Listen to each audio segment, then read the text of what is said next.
and gentlemen, let me start your engine. It started in the 30s to run the alcohol. Big engines, fast cars out the local law. Them southern boys had so much fun, they thought they'd carry on. Race the cars on Daytona, and the stock car race was born.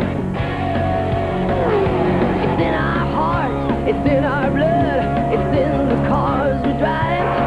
As long as there's gasoline, this sport will never die. Let's go racing. Let's go racing.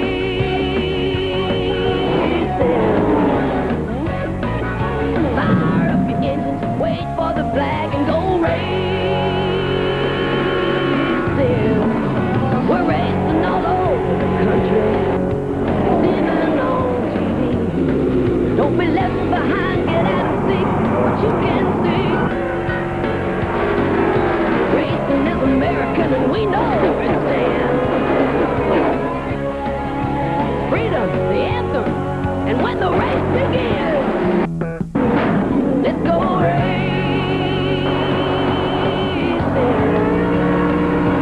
Let's go racing.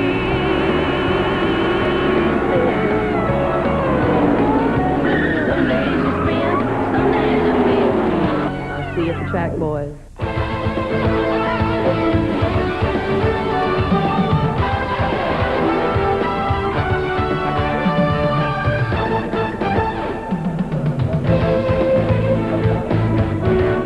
Here in Michigan, this first weekend of summer, they're celebrating the 100th anniversary of the American motor car. It was 1896 when the Duryea brothers first mass-produced cars, all 13 of them. Today in the Irish Hills, 160,000 have gathered, and as it was in the beginning, so it is now. They proved their cars then by racing, a test of strength, stamina, and automotive performance. And that tradition is about to continue with Winston Cup NASCAR racing here at the Michigan International Speedway. Let's join Mike Joy with the leader of the parade to the green flag.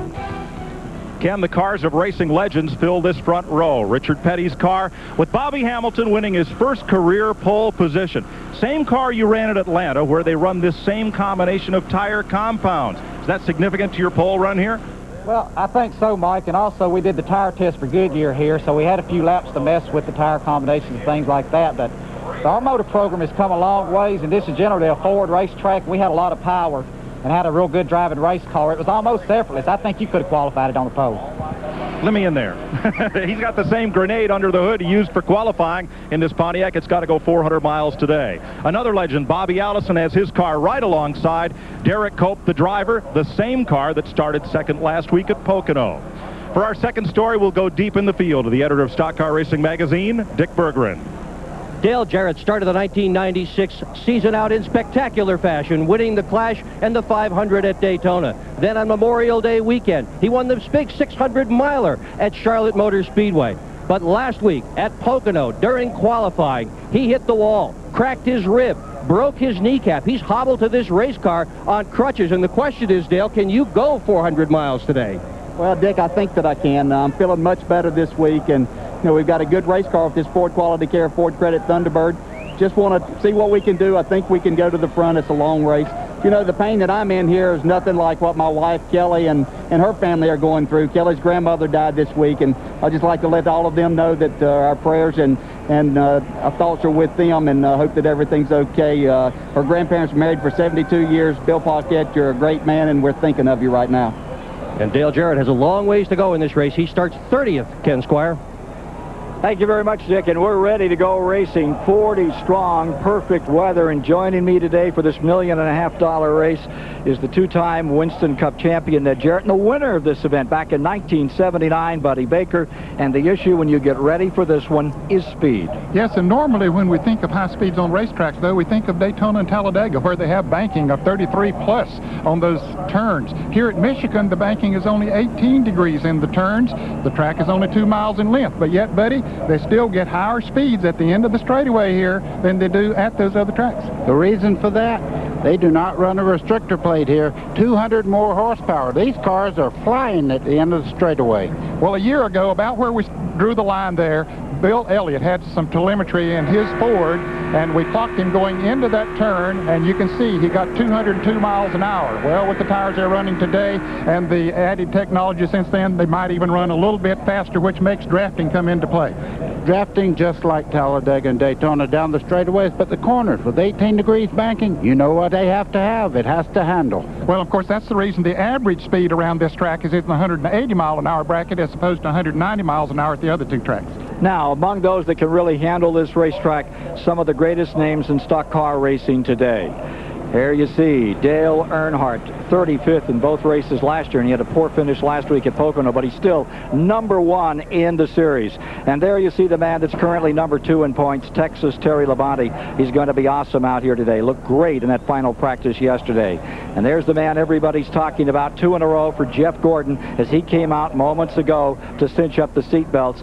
And here's the kid that blew them all away in both races here at Michigan last year, Bobby Labonte. Of course, the biggest story perhaps for many today is the story that David Hobbs is following. Let's go to David now. Well, Cal, it's just under 2 years since this track nearly claimed the life of Ernie Irvan in a dreadful crash. After a miraculous recovery, just 14 months later, he came 6th in his debut re-entry into racing. We're halfway through the 96 season. Ernie, are you as worried as everybody else seems to be about you racing here for the first time since that dreadful crash? Well, I'm not real worried. You know, I'm probably pretty fortunate that I don't remember anything about the accident, just like I've been saying in a lot of the interviews. And, you know, I'm just going to be happy to get this race going and, you know, hopefully try to get to the front. Well, Ken, he's probably concerned about winning the race, but if you had seen him pushing his daughter Jordan down here in the stroller just a few minutes ago, he didn't look like he got a care in the world. Yeah. Sitting there live, getting ready for this event this afternoon, Ernie Irvan, and we're just about ready for the command to get this one underway. For this event here.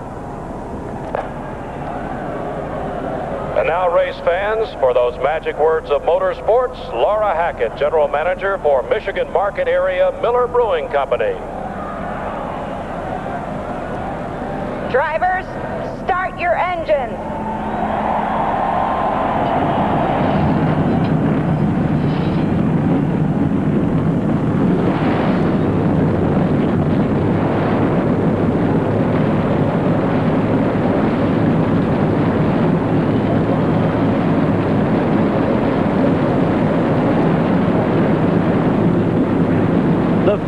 Comes alive, and we're ready to go racing on CBS at Michigan International Speedway. CBS Sports coverage of the Michigan 400 is sponsored by Ford and your Ford dealer. Have you driven a Ford lately? Texaco Havoline Formula 3 motor oil controls volatility and fights vaporization. And by Monroe Sensatrack shocks and struts, making the road a safer place.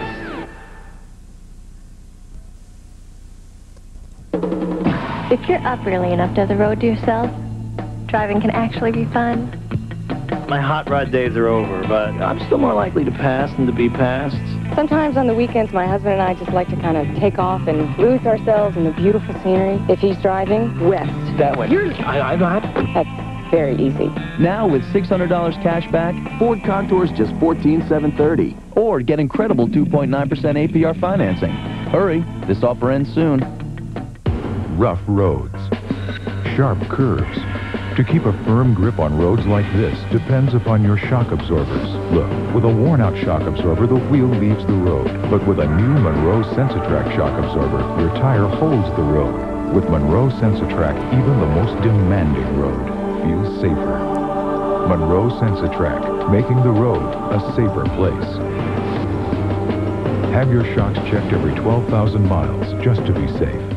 Enter the Performance Zone with Splitfire Performance V spark plugs. You get your passing gear, you're gone. The difference in gas mileage has been fantastic. Splitfire Performance V spark plugs mean better performance, more horsepower, and better mileage. So say the experts and the people who use them. They're the best plugs I ever put in my car. Enter the Performance Zone only with Splitfire Performance Vs, guaranteed. What is this your idea of excitement? Let me tell you about exciting, okay? Driving around a racetrack at over 200 miles an hour, that's exciting. These are just flakes. Well, what do you think? These are really good. They're crispy, too. Really? Yeah, they're mighty good even with nothing on them. What are they? Hey, Charlie. Yeah. Kellogg's Corn Flakes? How could I be so dumb? You got 500 miles to think about it. Kellogg's is proud to sponsor NASCAR champion Terry Labonte. 39 cars have moved down pit road. The 40th car, the Bill Elliott car, just beginning to come to speed and stopping once again for a moment. There you see Todd Bodine. There was a window net problem. They got that up. I think there was something prior to that issue, and now he is away. The weather, as we mentioned earlier, couldn't ask for it better. Look at that, Ned. 74 degrees, the humidity at 63%, easy breeze. Just a perfect day, a beautiful day for a race. Oh, you couldn't ask for better. Track temperature at 124 degrees. You just couldn't ask for better. Starting grid for the 28th annual Michigan 400 as we're ready to go racing. Bobby Hamilton, his first career pole for Petty Enterprises, their first since 1979. And Derek Cope, for the second straight week, is up on the outside from Spanaway, Washington. In row 2, his best so far this year, Morgan Shepherd, and Mark Martin's there. In row 3, riding out of Corpus Christi, Texas, the Labonte brothers, Bobby and Terry. In row 4, it's Jeff Gordon going for his third in a row, and Sterling Marlin. In row 5, Mississippi's Lake Speed and New York State's Brett Bodine. Row 6, the 87 and 90, Michigan 400 champion Dale Earnhardt and Teddy Musgrave. Row 7 today, Jeremy Mayfield and Ricky Rudd, the winner here in 93. Row 8, from the state of Maine, Ricky Craven and Kenny Wallace. Row 9 is Rick Mast and the 88 and 94 400 champion Rusty Wallace. Row 10 is Dick Trickle and Michael Waltrip. In row 11, it's Jeff Bodine, a former winner on this track, and Steve Grissom. Row 12 is John Andretti and Joe Nemechek.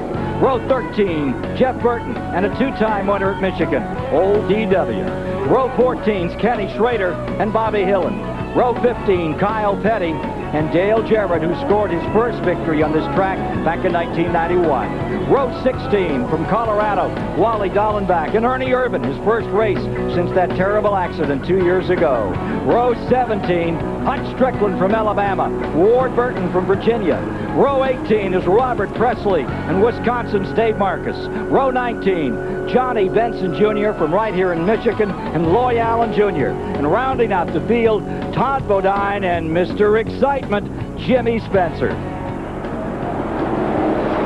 Every car that came qualified, and there's the breakdown. 23 Fords, 12 Chevys, and 5 Pontiacs ready to get it on. Now look at the race analysis. Pretty simple there. $8.5. Yep. How much did it pay when you won it, Baker?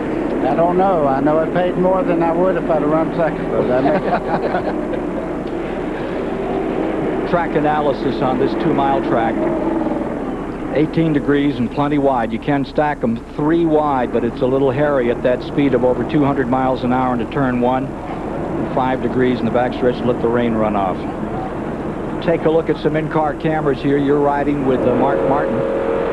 He'll be starting in that second row on the outside, right behind Derek Cope. And Bobby Labonte, further back, is going to be giving us some great pictures out of the Joe Gibbs car, number 18. And Jeff Gordon will be carrying a camera. Of course, he's the hottest driver on the circuit right now, 2 wins in a row. ODW. Waltrip ready to roll. The Parts America car from well back in the field, 26. This is Kenny Schrader. I'll tell you, he's overdue, everybody. It could happen today. His car is running well. So those are some of the in-car, and we'll get with Dale Jarrett's carrying an onboard camera today. There you are with Dale, who's got to come up with a broken rib and a broken leg from the back of the field, and we'll have some pictures out of Dale Earnhardt here after a moment or two. Pace cars coming in. Get ready. With 160,000 coming to their feet here in Michigan, we're ready to go racing. 28th annual Michigan 400 comes to the line.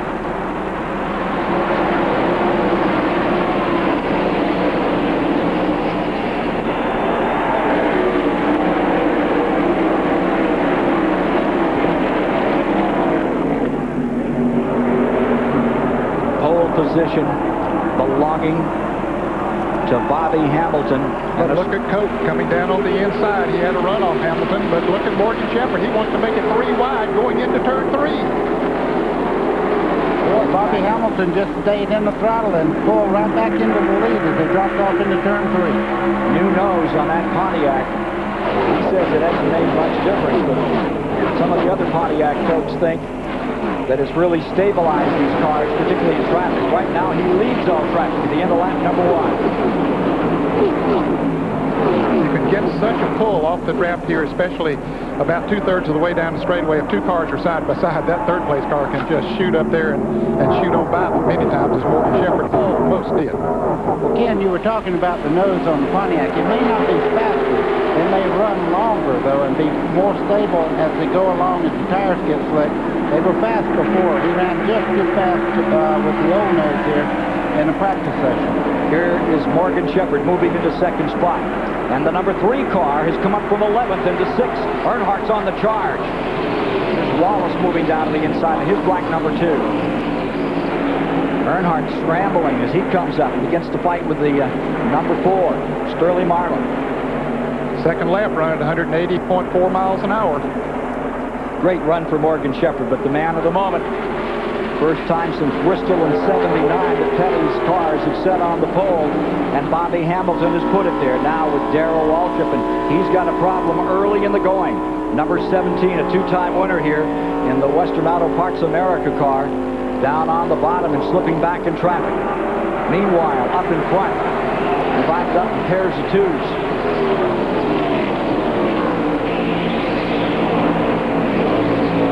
Further back in the pack, Wallace back in 16th spot, Mast in the number 1 in there with him. They're picking up speed. Third lap at 181 plus. Back up in front with Morgan Shepherd. Giving Butch Martin's car a whale of a ride in second place, but it's Hamilton continuing to lead as they come around. This time to complete lap number 4, and here's Dale Jarrett slipping under Schrader. Ned, he looked very strong off the corner there. Dale Jarrett moves out on Schrader some 1 car length. Now he's running side by side as they go down with the 41 car there. That's for 20th position right now. Broken rib, broken leg, and it's not stopping Dale Jarrett. Here he comes flying. Just a week ago in qualifying at Pocono, Pennsylvania, hard wallop into the wall. Waltrip on pit road. First man in puts him back to 40th and a lap down. Oh, that's tough. Let's go to the pits and Dick Burkert. Well, Darrell Waltrip apparently has lost 1 cylinder in his car. They had the hood up, worked on it some. Sounds all right now. Back on the track as the field roars out of turn number 4 and back down through the Big D portion of the racetrack. Look at Terry Labonte shooting the inside. He puts that number 5 through its paces against Lake Speed for 9th place. Bobby Hamilton stays up in front.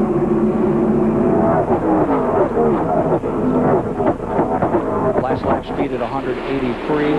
Jeff Gordon taking 3 straight pulls before they came here. And here comes that number 21, Mike Waltrip, moving up into 14th position as he goes beneath Jeremy Mayfield in number 98. Waltrip on the attack for the Wood brothers, who have won 11 races in all on this track. Look at Shepherd drop to the inside for a pass. He got a good run coming off of turn 4 and just motored right down on the inside and moved in front of Bobby Hamilton, and that's what he wanted to do, is get him cleared before he got into the turn. Morgan Shepherd has a strong Ford here today.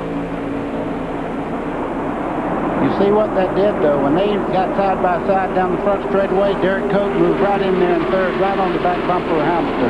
When 2 cars run side by side, everybody closes up. Opens up a wide area of thin air, doesn't it? One of the biggest stories here is that number 12, Derek Cope, on the outside of the start at Pocono last week, and same position here this week. And what a story about a new car there, goes by a new name to a lot of folks. To New Englanders, it's a well-known name. We'll get back to that in a moment. Look at Cope closing into that number 12. Well, keep an eye on it. It looked like Bobby Hamilton's car slipped a little bit. Maybe the car was a little bit loose in turns 3 and 4 the last time around, especially after the 12 car of Derek Cope came up on his bumper. Sometimes that'll loosen the car up. We'll watch him this time as he goes through the turn, as we'll watch into that turn. Look pretty stable that time. But the time before, though, he got a little loose. Earnhardt is up to 5th. Marlin is in 4th. Earnhardt is in 5th. Bobby Labonte 6th. Gordon 7th. Terry Labonte is in 8th. Change that. Mark Martin is in 8th. Terry Labonte back to 9th as they come by. See Jeff Gordon there just behind this front group that we're looking at there. He's really kind of in a log jam there. He was drafting side by side with the car down there trying to get track position and get himself caught up to this lead draft. You're riding with Jeff Gordon down into turn 3. You can see the preferred line there. When you hear us talking about that, that's a dark area that you're looking at. The gray part up there is unused racetrack, and that's out of the groove. Here's Ernie Irvan trying to move up through, and Jimmy Spencer coming with him.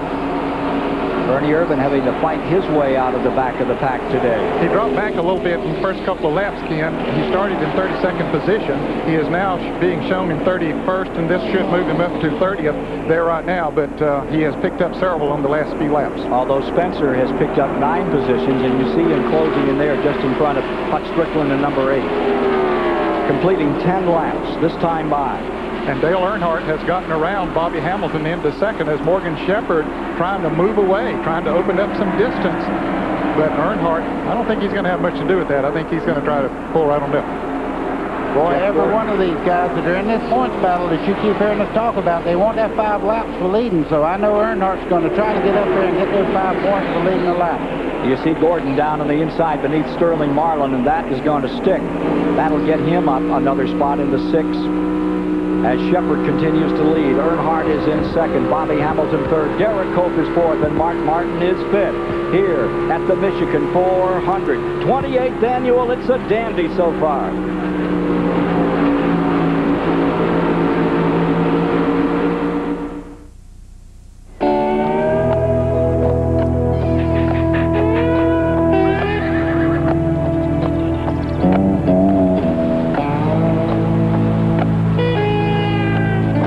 Put 700 of the world's most powerful horses together, and what do you get? You get out of the way. The Budweiser Ken Schrader stock car. See you at the races. A car engine has as little as 1/1000th of an inch of motor oil protecting its parts. But friction and heat can make motor oil become volatile and vaporize, weakening its ability to protect vital parts. Texaco Havoline Formula 3 is formulated to control volatility, fight vaporization, and provide complete engine protection, no matter what you drive.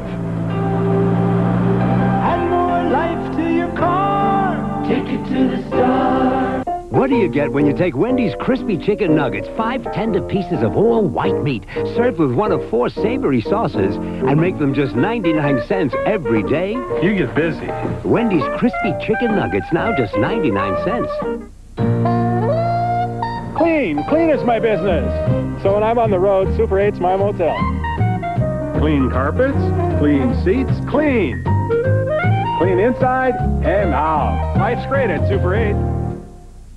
Goodyear AquaTread revolutionized wet traction design. Now Goodyear introduces the first tire with a lifetime tread life warranty. The new all-season Infinitread. Its tread is guaranteed for as long as you own your car. Call 1-800-GOODYEAR. Right now, get a $40 introductory manufacturer's rebate from Goodyear when you buy 4 Infinitread radials, Goodyear's longest-wearing passenger tire. That's $40 on 4 Goodyear Infinitreads. But hurry, this Goodyear offer ends soon. Get your motors running. First, the Grand National Race are gunning at the Watkins Glen 200. Then, NASCAR trucks bump and run right to the finish. Next Sunday on CBS. They've completed the first 14 of 200 laps here at Michigan International Speedway. This is the battle for 5th spot as they continue to dice it up, and Mark Martin sprouts on top for just a moment again. He and Jeff Gordon have been at it. See Michael Waltrip directly behind him there, and Bobby Labonte, who won both of these races last year. He always has a good chassis here at Michigan Raceway. This has been a real war back there in 5th. Meanwhile, up in front, it's Shepherd, followed by Earnhardt, Cope, Terry Labonte, Martin, and now Gordon takes over a spot and pulls away a bit.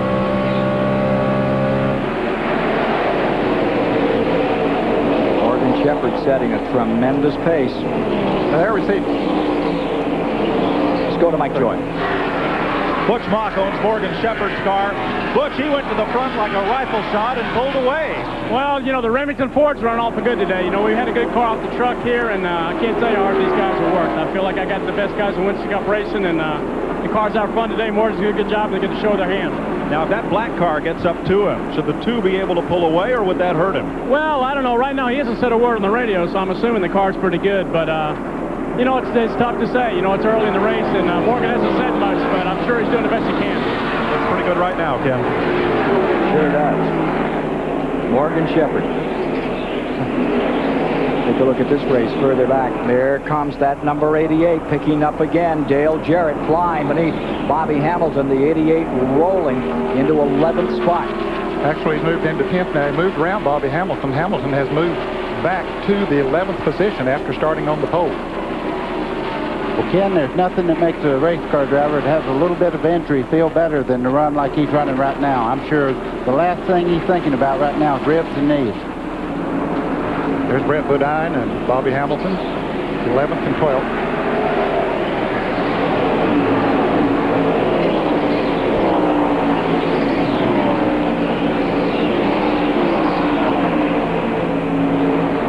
Dale Earnhardt was kind of moving in on Morgan Shepherd, but it looks like he may be dropping back just a little bit now. As a matter of fact, the 5 car is moving in right now to challenge Earnhardt for second.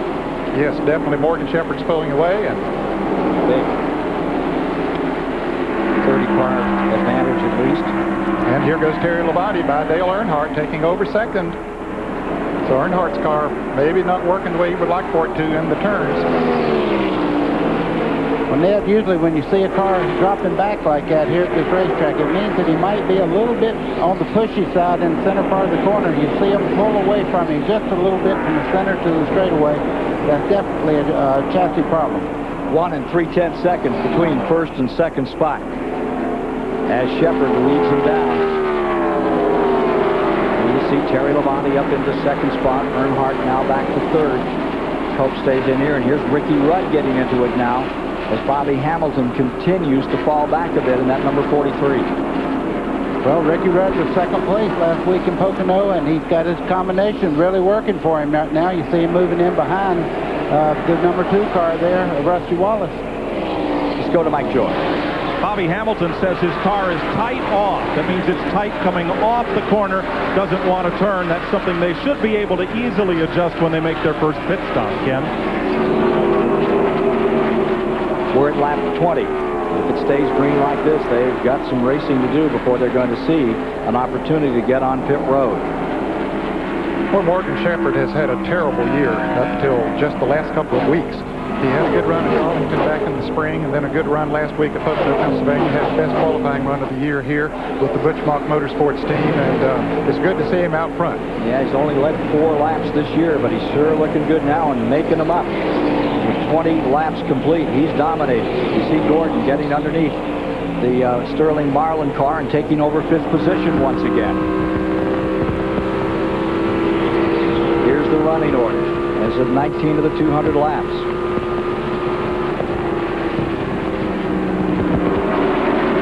Dale Jarrett up into 10th. Bobby Labonte in that 11th spot. There you see Ricky Rudd. He's on the charge.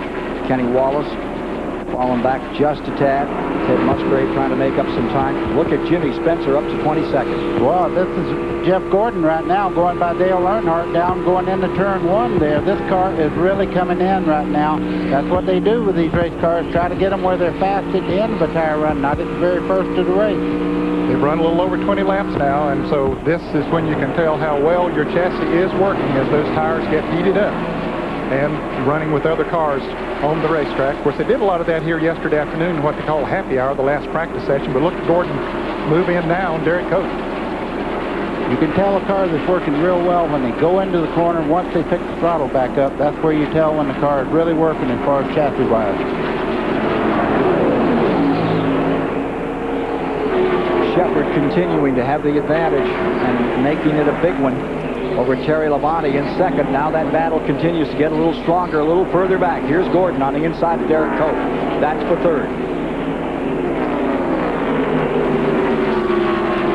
Terry Labonte. Yeah, he's gaining right now. Morgan Shepherd, I think we all had the same thought at the same time.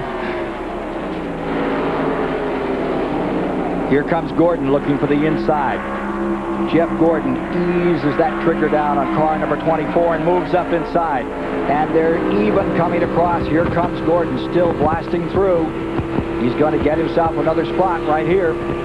And when Sterling Marlin moved on his back bumper, that helped him in the draft to shoot right on by Derek Cope. So now Gordon is third, fourth is Sterling Marlin, and fifth place is Derek Cope, Earnhardt in sixth. Let's go to David Haas. Well, of course, we're having a very long green flag run here, and that's going to bring two things to be crucial. Tires, which, of course, here are pretty good. The wear factor is very, very good here, but the other thing is fuel, and fuel here can be critical. If we're going to go for like a 50-lap green run, people are going to start panicking, especially the Ford engine cars, and we might see a lot of stops where, so you don't lose track position, you only change 2 tires instead of 4. So we're going to see a lot of accidents in the pits if they continue this green run for just only about another 15 to 20 laps, depending on the vehicle. Again, working lap 25 as Gordon moves into third, Sterling Marlin to fourth, Derek Cope staying right there in fifth for Bobby Allison Racing.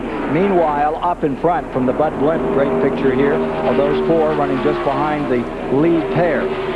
Morgan Shepherd in front, but Terry Labonte is beginning to give him trouble. He's pulled right up, as you see there, exiting turn 4. Terry Labonte is pulling in hard on Morgan Shepherd in that battle for first position. Down they come, completing 25 laps this time by. Shepherd out in front. CBS Sports coverage of the Michigan 400 will continue after this message and a word from your local station.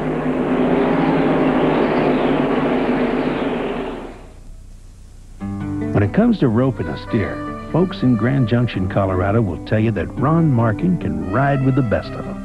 And when it comes to overhauling an engine or rebuilding a carburetor, well, he can do it all. You see, when Ron's not riding a horse for fun, he's turning a wrench for a living. So he buys a lot of parts, mostly from AutoZone. Sure, there are other parts stores in town, but Ron knows that when you want the right part for the right price, there's just no place better than AutoZone. The new Ford Taurus has people talking. Road and Track says the new V6 is a high-strung engine born to gallop. Chris Hayward said, I'm surprised. A car this comfortable has that much pickup. Automobile Magazine named Taurus Design of the Year. And Ray Wells agrees. The new shape is just fantastic. Ford finally got me. The new Ford Taurus. Now with $600 cash back, Taurus starts at just $17,945. Or get 2.9% APR financing. Hurry, offer ends soon. Here on CBS.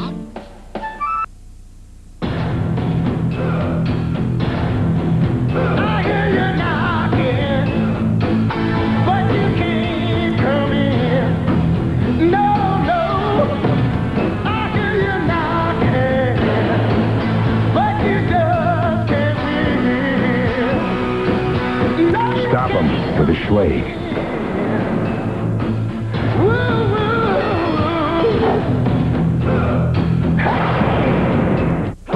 Where can you find a powerful pickup that has more standard equipment than the Ford Ranger Super Cab? It's all right here. For less than the Dodge Dakota Club Cab? It's all right here. It's the Sonoma from GMC, and right now choose between $500 cash back or 6.9% financing, but only for a limited time. Imagine driving the sporty Sonoma Club Coupe. It's all right here. Make it your red letter day at your Suncoast GMC dealer today. Double Jeopardy Monday on Tampa Bay's 10. Yes.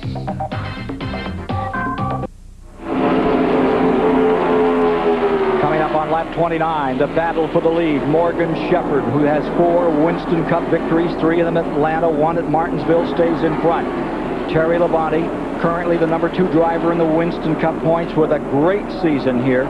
And that Kellogg's number 5 rolls up on the back door to give him another run. He actually pulled alongside a moment ago. He got up beside of him, but what he did is just give him a wake-up call. Morgan Shepherd got back in the throttle, and he seems to be holding his own there. And he seems to be able to keep his car low on the racetrack even after the tires have gotten heated up. Morgan's car seems to be working well down there, and that's a characteristic of a good handling race car.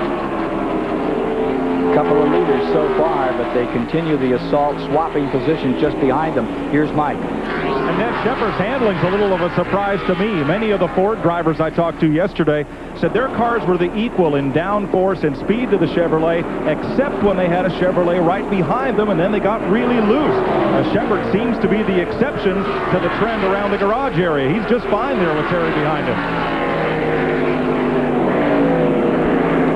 Further back, and there you see Dale Jarrett closing in on Michael Waltrip. What a battle they've been having as Jarrett comes up on the inside. He sweeps underneath those cars. And now that battle, Jarrett trails the leader by about 5 seconds. Here comes number 9, and that's Lake Speed in the Melling car that was so popular here. 85, 86, 87, won this race with Bill Elliott. Number 9 back in its old colors for this race, not in the familiar blue of the Spam racing colors they've carried all season. You can see Dale Jarrett running right on the white line around the base of the racetrack. His car is handling quite a bit better than most of the other cars in the center part of the corner. He's strong right now. Up to 6 as Shepard and Labonte stay those first 2 spots.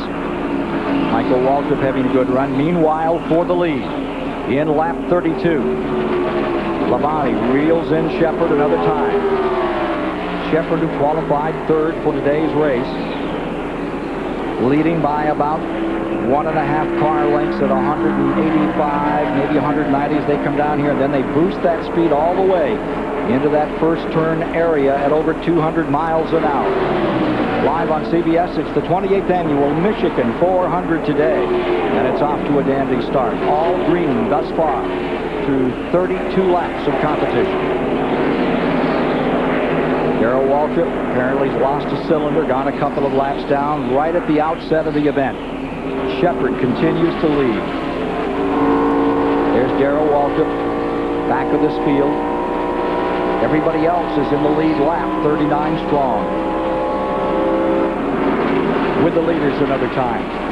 Now, Labonte went pretty high off turn 4 that time, hoping to get a run that he could either slip by on the outside or dip down to the inside. Now he's looking high again as he going to turn, and Morgan took that place away. That's called pasturing right there. That's what he's doing. He's moving around, making him look in that mirror, trying to get him to run offline. Right at the moment, he can't do a thing with Shepard when he stays in his line. So you start moving around like that and get him looking in the mirror, and all of a sudden he's offline and you get a shot at him. What'd you call that, pasturing? No, pestering. Pestering? Yeah. Oh. I thought he was trying to pasture him, put him right out in the weeds or something. All right, Shepard stays out in front. A marksman when he was 10 years old. He had an old Remington 22. Now, 5 days later, he's still hunting for a victory here at Michigan this afternoon and looking very stout in the early going.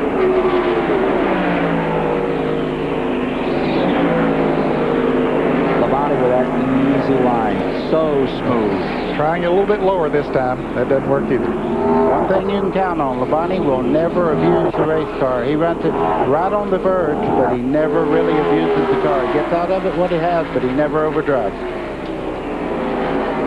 He is so smooth. But Morgan Shepard is impressive here today. So far, so good for Morgan Shepard to go for that 5th Winston Cup victory. Long way to go in this 200-lap race on this 2-mile track. There you see some of the speed as they move down into turn number 1. You know, for the past couple of weeks, all you've heard is the younger drivers are coming up, the younger drivers are going to take over. Right there is not a young driver, and he's running quite well today, so there's plenty of time for these guys yet. 54 years of age, Morgan Shepard continuing to lead. His best finish here ever was a 5th on 2 occasions. Looks like he might make it better today.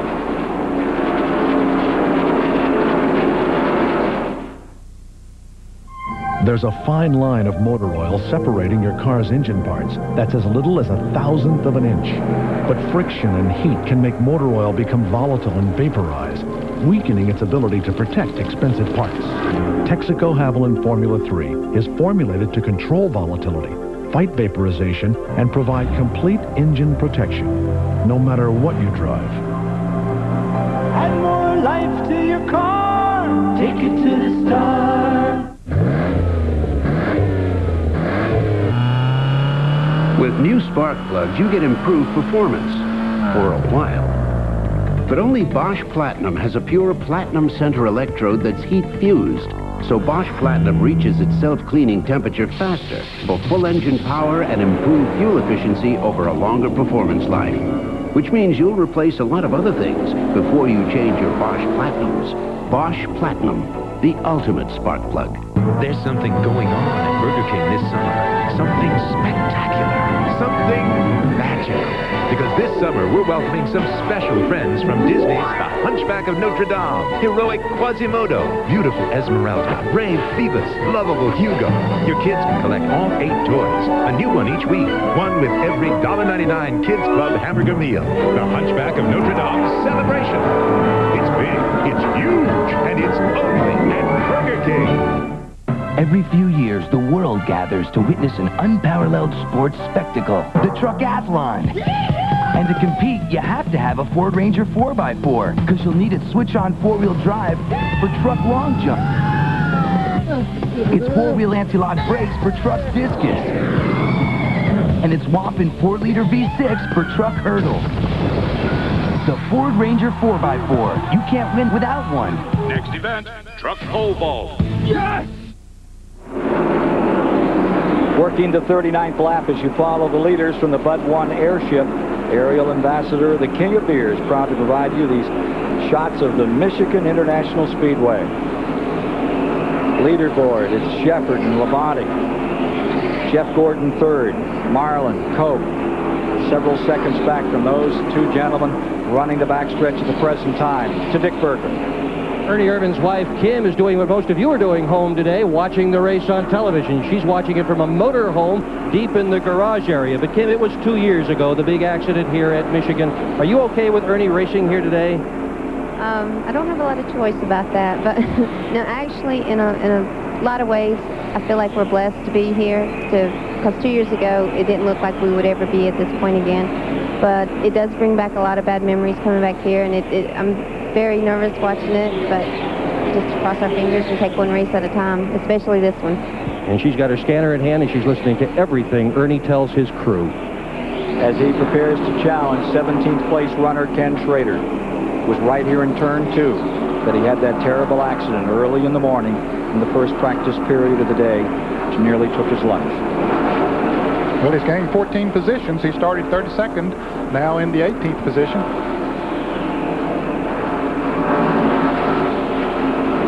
Moving up on Schrader. Had a run on him, but couldn't quite make the pass.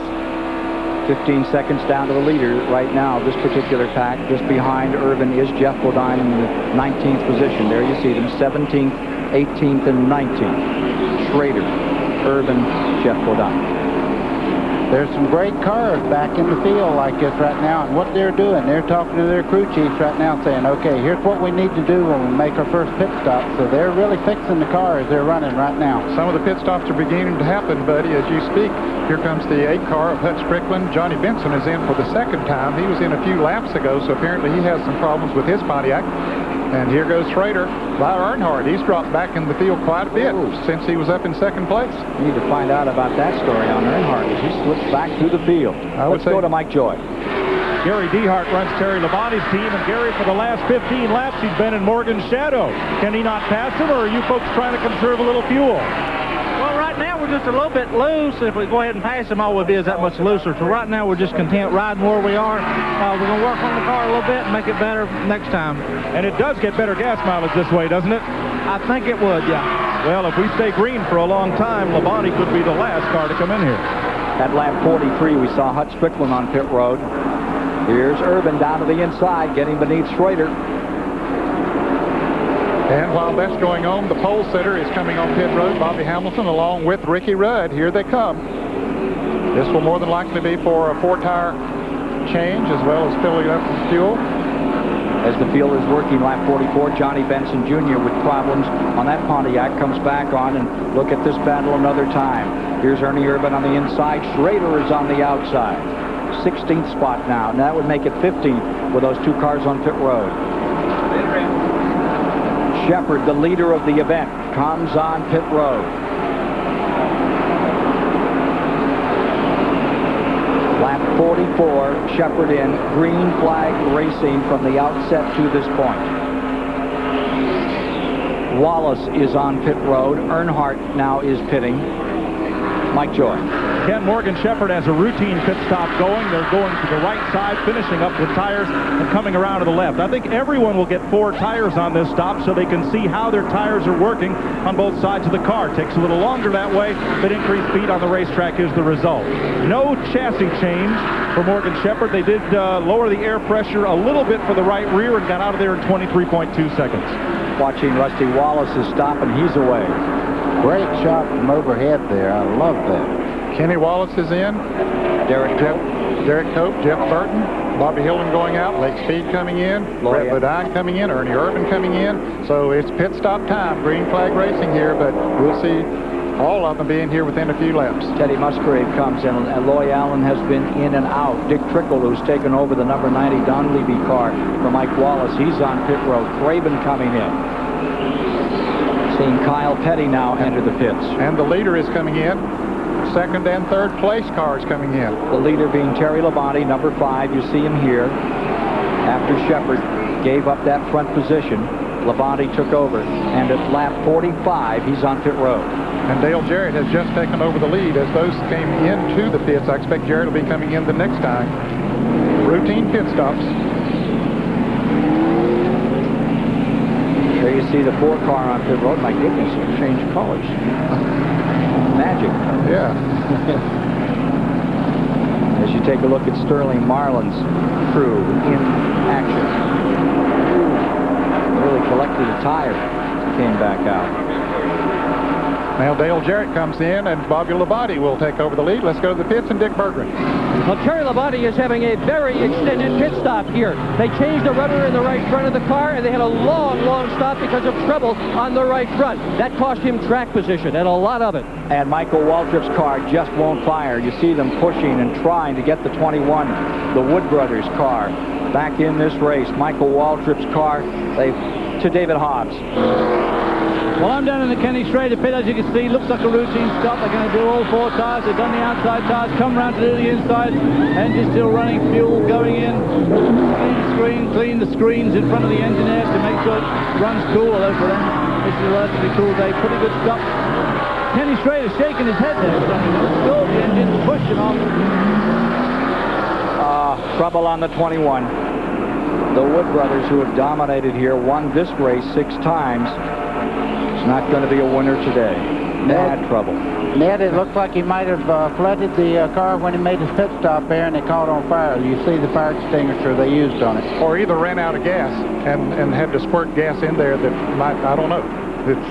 Something has definitely gone wrong. A tough break for Michael Waltrip, who was running in the top 10 before he made that pit stop. And you see it being pushed in. He had made such a great run in the points from 29th to 13th since Richmond, Virginia. Just in behind Bobby Hamilton as they started the day, and now they're being pushed back behind the wall. Ward Burton's number 22 now making its pit stop. Bobby Labonte, number 18, now being shown as your leader, and Dave Marcus comes to second.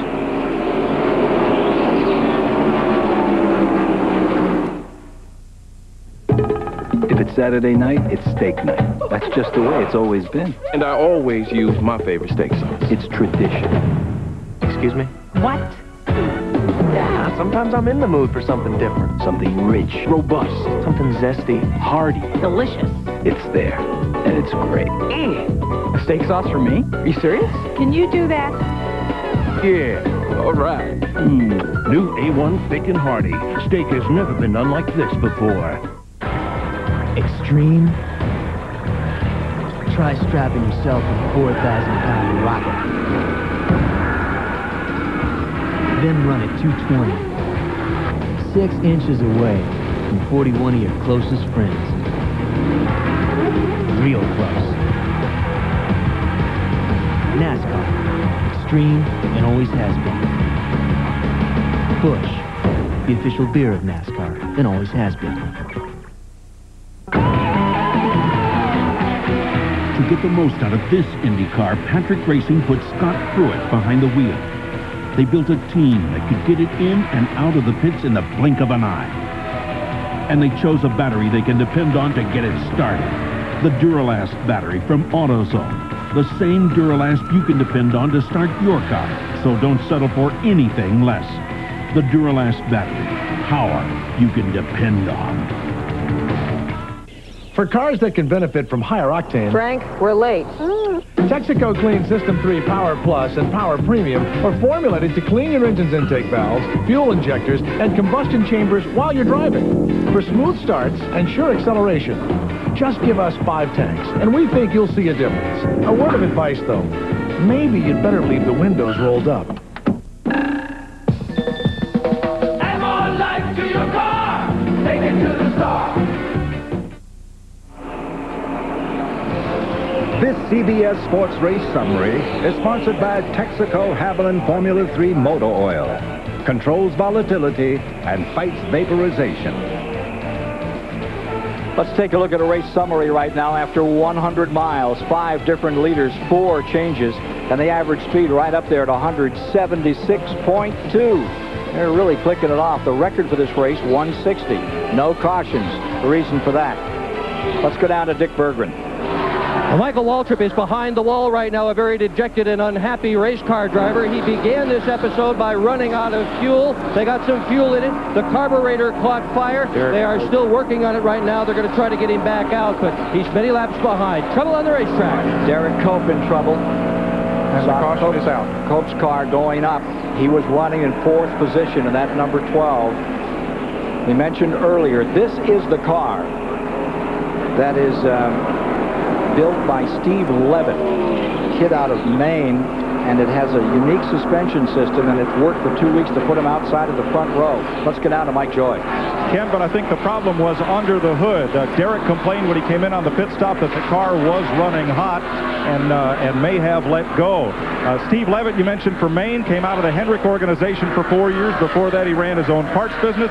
Said, I wanted to try some things here. They wouldn't let me do at Hendrick. This is the first car he's built completely, and Derek loves it. And, of course, his dad, Steve Levitt, the guy that built this car, was Gardner Levitt, followed racing in northern New England. Gardner Levitt was the geezer from Keza Falls, Maine. June and Gardner Levitt, 2 of the most respected people in northern New England racing. And their boy built that car that went outside of the front row. Motor in trouble. Keith Allman's going to be scratching his head about that one. We'll be back in a moment.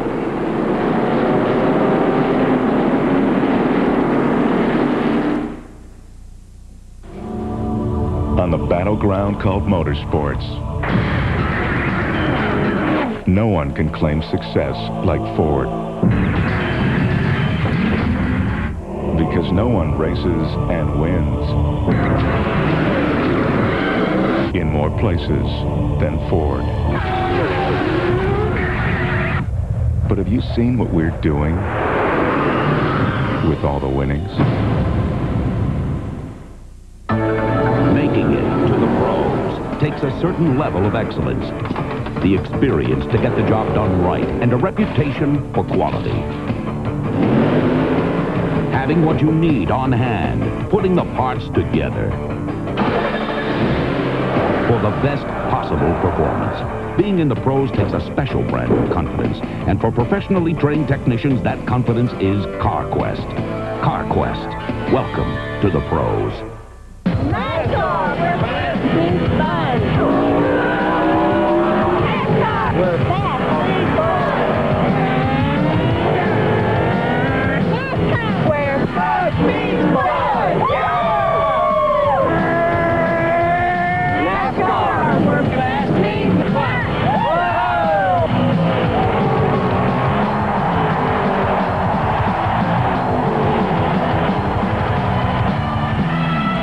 My brother told me to watch his chicken nuggets for a minute so no one eats them. But when someone gets nuggets, it's hard not to try one. Now get 5 all-white meat Wendy's chicken nuggets for 99 cents. Who ate my nuggets?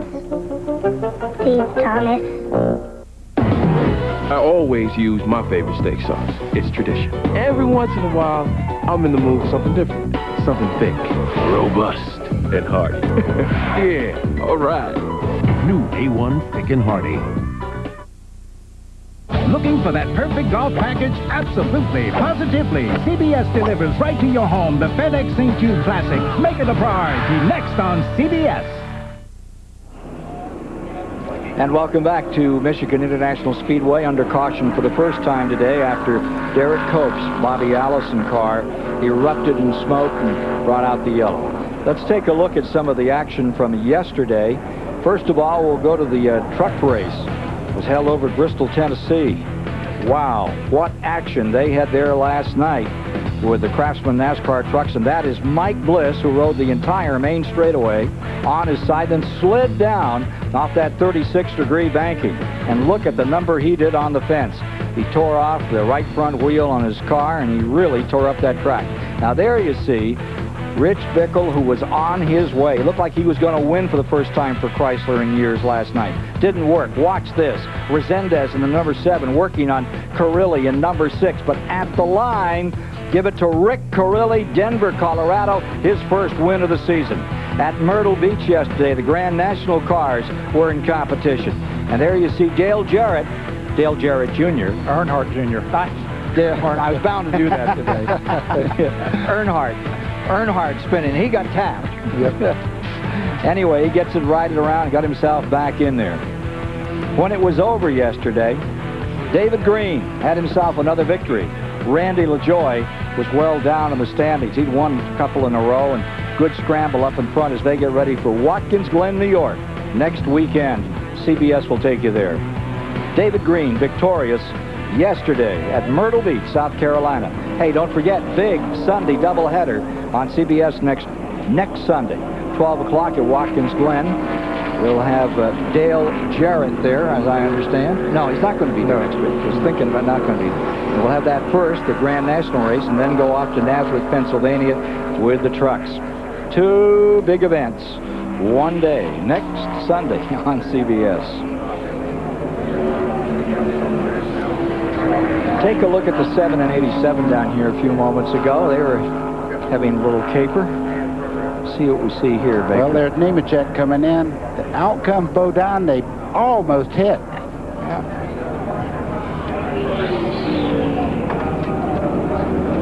Now down here by the number 43.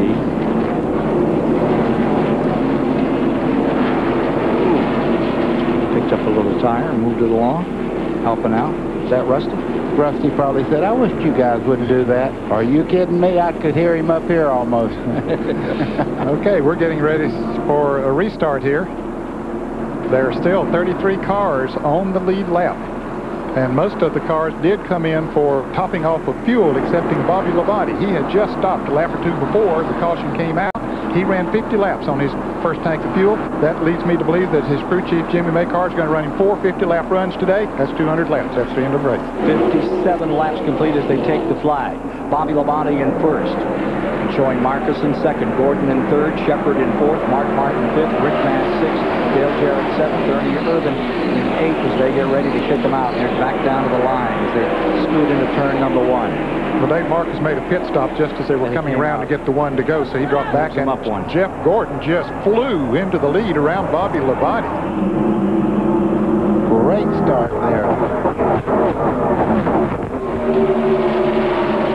You would almost have to think that Bobby Labonte started pushing off the corner there and had to get out of the throttle the way he picked up 4 or 5 car lengths off the corner there. I would agree with you. Here's Morgan Shepherd coming down on the inside of Bobby Labonte. Sterling Marlin. Let's see if he'll follow the Ford or the Chevrolet. He'll follow the fastest car probably, which is Morgan Shepherd right now. Second place battle with Mark Martin further back. Man, that makes me homesick right there. I want to just jump in one of these and try a couple of laps anyhow. Mark Martin, that Valvoline car, falling further back. Now he gets it going again beneath Loy Allen, but he fell back about 3 or 4 spots on that start. Johnny Benson Jr. back on pit road. That's his third unscheduled stop, and he may be taking it back behind the wall. No, he went back out on the racetrack again. They are pushing Derek Cope's car behind the wall. Johnny Benson's father, Benson Sr., drove in his only Winston Cup race here way back in the 70s. Dale Earnhardt's race cam. Looking at Jeff Bodine in front of him, and here comes Robert Presley on the outside of him.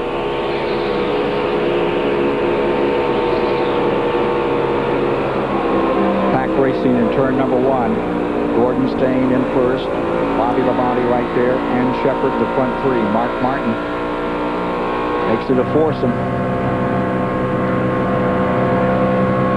There goes Dale Jarrett, the 88 on the inside there. Michael Waltrip lost several laps a while ago when he had a problem with restarting the car after a pit stop. He's being shown as 8 laps down right now. Boy, that was a tough break for him. 3 wide. They come back to the line. This fourth, third spot, a second, third, fourth spot, actually. Shepard jumping back out in front. Gordon going into second.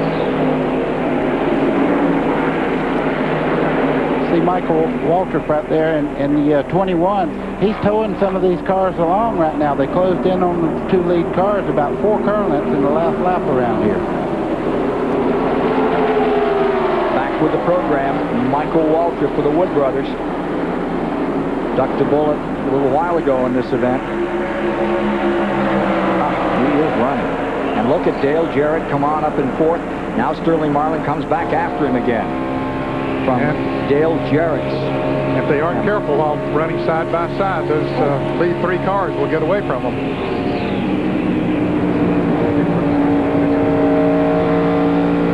Still even going down into turn 1.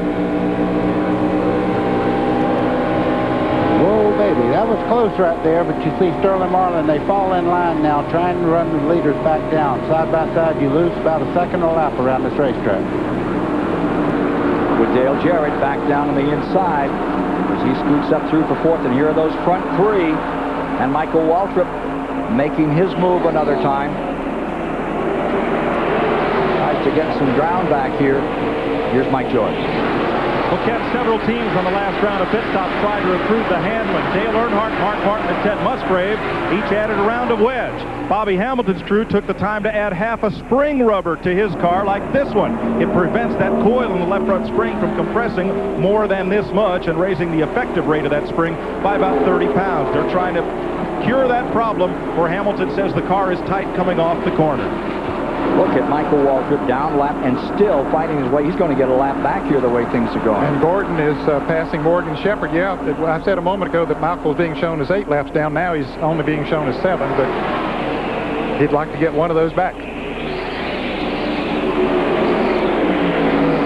Now, Jeff Gordon, if he has a strong car right now, he's in the position you want to be. Out front, not back in this log jam that you see just behind him. Cars running side by side, lose a lot of track position to the leader. Here's Dick Burton. Ken, as you look at where the cars are running on the racetrack, you have a pretty good idea where the guys around me did on that last round of pit stops. Sterling Marlin took gas only, didn't touch his tires at all. That gave him good track position. Ricky Rudd took 2 tires. That put him a little bit further back. Terry Labonte took 4 tires. That put him much further back. Ricky Craven took 4. One of them had a vibration. He came back in again, took 4 more. He wound up all the way in the back of the pack.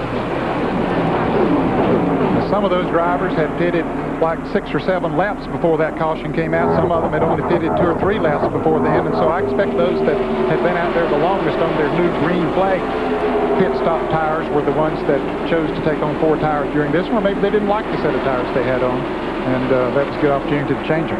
See the line Dale Jarrett's taking a low there. He's making it work on the bottom side of the racetrack where nobody else can run right now. Only one down there. Ford Quality Care car working its way up to challenge these 2 leaders. Just blowing them off as he goes looking for Gordon and Shepard. He's got to get around around Michael Waltrip first. If you're just joining us, we've had... I'm sorry, that was Sterling Marlin that just got back around it. So. If you just joined us, we're now 55 laps in. Caution for Derek Cope when his car went away. Had Bobby Hamilton on the pole at the start, with Mike Joy and David Hobbs, along with Dick Berggren down to the pits. Ned Jarrett, Buddy Baker along here on the top side. Watch the events. Ken Squire, hoping you're going to enjoy the Michigan 400 today. Scramble up in front for the lead.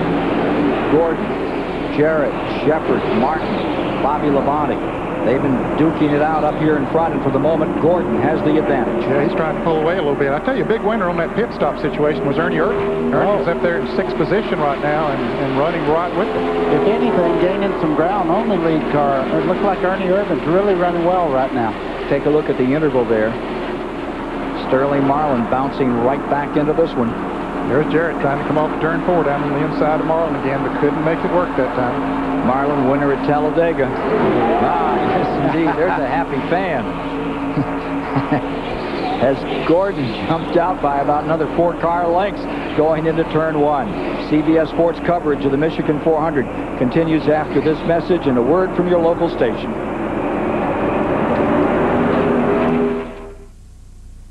Goodyear AquaTread revolutionized wet traction design. Now Goodyear introduces the first tire with a lifetime tread life warranty. The new all-season Infinitread. Its tread is guaranteed for as long as you own your car. Call 1-800-GOODYEAR. Right now, get a $40 introductory manufacturer's rebate from Goodyear when you buy 4 Infinitread radials, Goodyear's longest-wearing passenger tire. That's $40 on 4 Goodyear Infinitreads. But hurry, this Goodyear offer ends soon. Looking for that perfect golf package? Absolutely, positively. CBS delivers right to your home the FedEx St. Jude Classic. Make it a priority next on CBS. This is CBS. Monday on 10 News at 5. Could a quick stop for an oil change send your car to the shop for more serious problems? A buyer beware for fast oil changes at 5. New at 6. You've pulled them from your mailbox. Letters that promise everything from good luck to lots of cash. I'm Marcia Redmond. Know your rights when you open an envelope to find another chain letter. At 5, oil change dangers. At 6, know your rights. Beginning at 5 on 10 News, the next generation of news. Not all the world's great luxury cars are conceived in Japan, or born under the Autobahns of Germany, or grown up along the storied streets of Great Britain. Presenting the 1996 Lincoln Town Car, the world-class luxury car without the out-of-this-world price. Town Car was even named a Consumer's Digest Best Buy. And now you can lease Town Car for just $499 a month, only $999 down. That ought to put the imports back in their place. See your Lincoln dealer today. The 10 News Timetable, part of the next generation of news. CBS Sports coverage of the Michigan 400 is sponsored by Smooth Busch Beer and easy drinking Busch Light. Busch, the official beer of NASCAR. Goodyear, #1 in tires. And by Valvoline DuraBlend, the #1 selling semi-synthetic motor oil. Looking down on 98,000 sold-out seats months ahead from the Budweiser Aerial Ambassador, the Bud One airship, providing aerial shots here of the 28th annual Michigan 400. Oh, nice hat. Something Buddy Baker would wear. Here's David Hobbs. This is the sort of interview that no one wants to give. Derek Cope, what happened out there? Well, unfortunately, it's been a tough day for the Badcock Pilot Ford. We've had a piston go away in the thing, and obviously we're not going to get to the end. The Steve Levitt car qualified second at the last 2 races and run really well at both of them. This must be pretty good for the rest of the season. Well, we're very optimistic. The cars perform well now on a flat racetrack and now at a banked oval high speed. So it's showing great characteristics. We're going to have to go to Indy tomorrow and spend 3 days testing it and see if we can't get a little more out of the old girl. Well, there's a guy who's very optimistic considering he's going home at before 3 o'clock in the afternoon, Ken. Yeah, 6 DNF of the season. That's tough on that Bobby Allison team, but I think things are coming better for them. They sure got off to a strong start here, starting outside of the first row. Gordon continuing to lead. Now look at this battle developing for second place as Shepard and Bobby Labonte get into it. Well, Bobby Labonte has been on a march right to the front since that pit stop. Whatever they did to this car has really made it good in the corners. You can see he's just flying through the corners. See him behind Morgan Shepard there as they head down towards the front straightaway. Yeah, it's a definite improvement over his first run. He was still in the hunt, but he was back about 7 seconds before they made their green flag pit stops. Went longer than anyone else. So they got good gas mileage here. In fact, he won one of the races here last year strictly on gas mileage. Ran good all day, but that gas mileage is a key factor here. Take a look back here at car number 90. Junie Donlevy has put Dick Trickle in the chair there, and he has pulled that car up into the 10th position from the outset of this one. He's going to be in this car for the rest of the season also. We found out this weekend. So Dick Trickle's a real talent. Did you see him running just behind Jimmy Spencer coming off the corner? Mike Wallace was released, and he immediately went right out and won that ARCA race up at Pocono last week. Fun for Mike. Here's Dick Berggren. As Ernie Irvan motors forward on the speedway, his crew is doing their homework. This is the lap that they took tires, lap 45, 54. They took fuel. They went racing on lap 57. But Larry McReynolds, the real question is, how did you guys manage to get so far forward so fast? Well, the car was a little off in the beginning. We was moving forward, but he still needed some adjusting. We made some adjustments at first stop, run about 7 laps. Goodyear's brought a great tire here to Michigan, so only running 7 or 8 laps, track position's so important, but as you was looking, fuel mileage is, we gassed only. That puts us where we maybe can run with the Chevrolet sedan on fuel mileage. What a great comeback run so far, Ken Squire. From well back in the field, Ernie Irvan up to 5th. Had a hard day at Pocono last week, but he sure is looking strong right now, Ned. Yes, he is looking very, very good. He moved around Sterling Marlin a little while ago. Hasn't been able to move too far away from him, but he does have a couple of car lengths lead over Sterling. And right behind him, Mark Martin, Rusty Wallace, now in 7th, Ward Burton to 8th. Jimmy Spencer from that very last row, now in 9th position. Well, that's quite a run. But now, his qualifying speed and position was not indicative of the way his car was running. And on his qualifying run, Jimmy Spencer got very high up in turn 4 and almost lost the car. So that's what put him back there. He had a much better race car. He would have been in the top 20 at least, or maybe the top 15 had he not maybe tried a little too hard. Might have been trying for the pole. Mike Joy. Speaking of top 20, Bobby Hamilton took this restart about 36. And Ken, he's come to 20th position. The adjustments they've made on that chassis have really worked. But from where he is and where he restarted, still a long way to the front. But watch for Hamilton coming fast. And there he is, right there in the number 43 under Bobby Hillin in the 77. We still have 33 cars in the lead lap. We have 76 laps complete. Bobby Hamilton back in 18th position.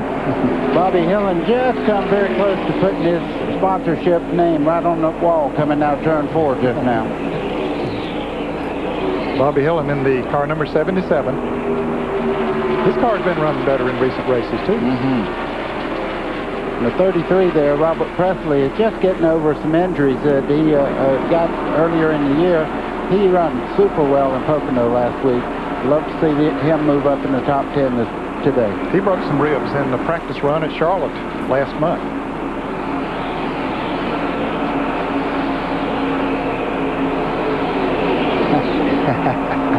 Getting a little refreshment here. Take a look at Jeff Gordon. Jeff, having a great day, has now led 11 of the 14 races this year. Pretty good race back in here for 5th. You see Ernie Irvan in that 28. 104 makes it even, though. All right, if we went back racing at 57 plus 46 plus... Larry McReynolds talking to driver Ernie Irvan.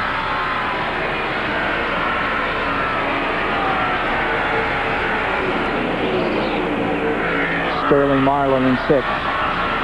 They're doing their arithmetic out there. Yep, figuring out the gas mileage. Should this thing go green the rest of the way? Rusty Wallace, number 2, in that 7th spot.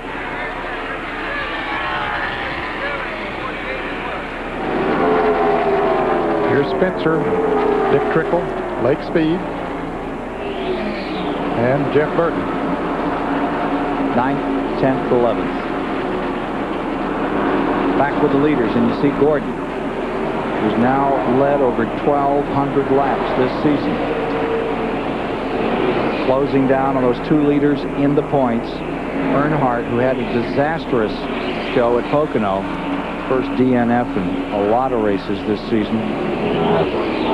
You know, if I was a spotter right now, I'd have to tell them to kind of look where Dale Jarrett's running on the racetrack, because he's making enormous gains on the lead cars by running a totally different groove through the corner. And Ernie's spotter is his dad, Vic Irvan.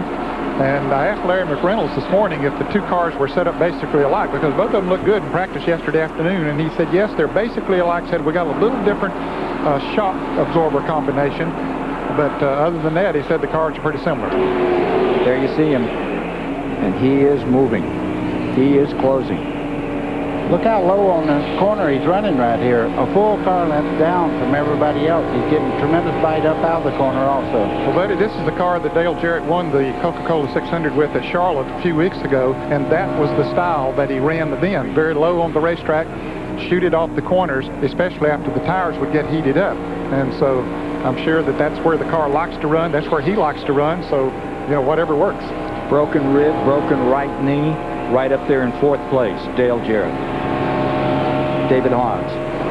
Well, I'm down in the pits with Junie Dunleavy, who's been doing this racket for 36 years now, and you were taking on not such a young driver who's doing a real good job this afternoon. Dick Trickle's up to 11th. Yeah, we're real proud of Dick. He's doing a good job. He's still hollering that it's pretty tight out there.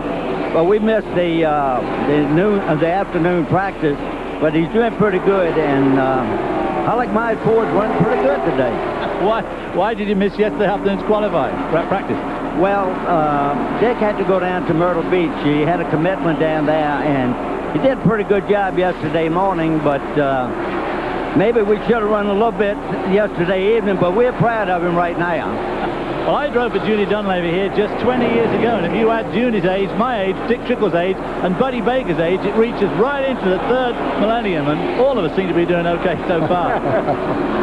Well, they talked about not getting that last practice yesterday. The racetrack was in the nearest to race conditions at that time. The temperature would have been more similar than yesterday morning, plus the fact there was an ARCA race here yesterday afternoon, and after that race, the track changed a little bit, so they didn't get to see what the track was going to be exactly like. Look at Earnhardt down on the inside of Jeff Burton. Boy, do we have a race right here. 10th spot. 10th position is what they're gambling at the present.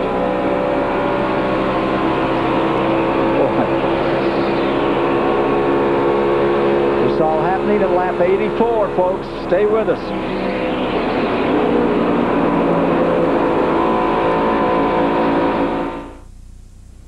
What do you get when you cross a high-quality conventional motor oil with an advanced formula synthetic? A revolutionary oil that protects better than regular oils, yet costs less than full synthetics. DuraBlend from Valvoline. Valvoline's the #1 choice of top mechanics.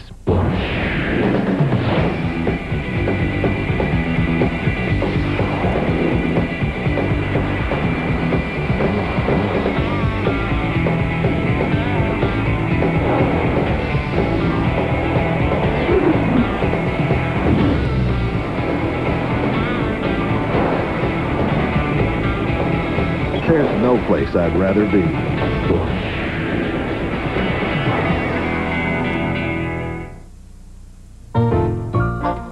I've seen every card there is. Thousands of cards. Super 8's VIP card. It says, congratulations, your reservation is guaranteed, and you get 10% off. Life's great at Super 8. The most rewarding relationships are the ones that grow with time. It's the same for those of you who choose AT&T, because you understand that the true rewards only come from a lasting relationship. Introducing the new AT&T True Rewards program. Rewards you can get right away, every day. It's our way of saying thanks just for being an AT&T customer. The new True Rewards program. It's one of the rewards of a lasting relationship. That's your true choice, AT&T. It's 400 miles of rocky, rutted trails with enough bumps and jumps to shake a truck to pieces. But if you think an endurance race through the Arizona desert is a real torture test for a truck, just imagine what it can do to a battery.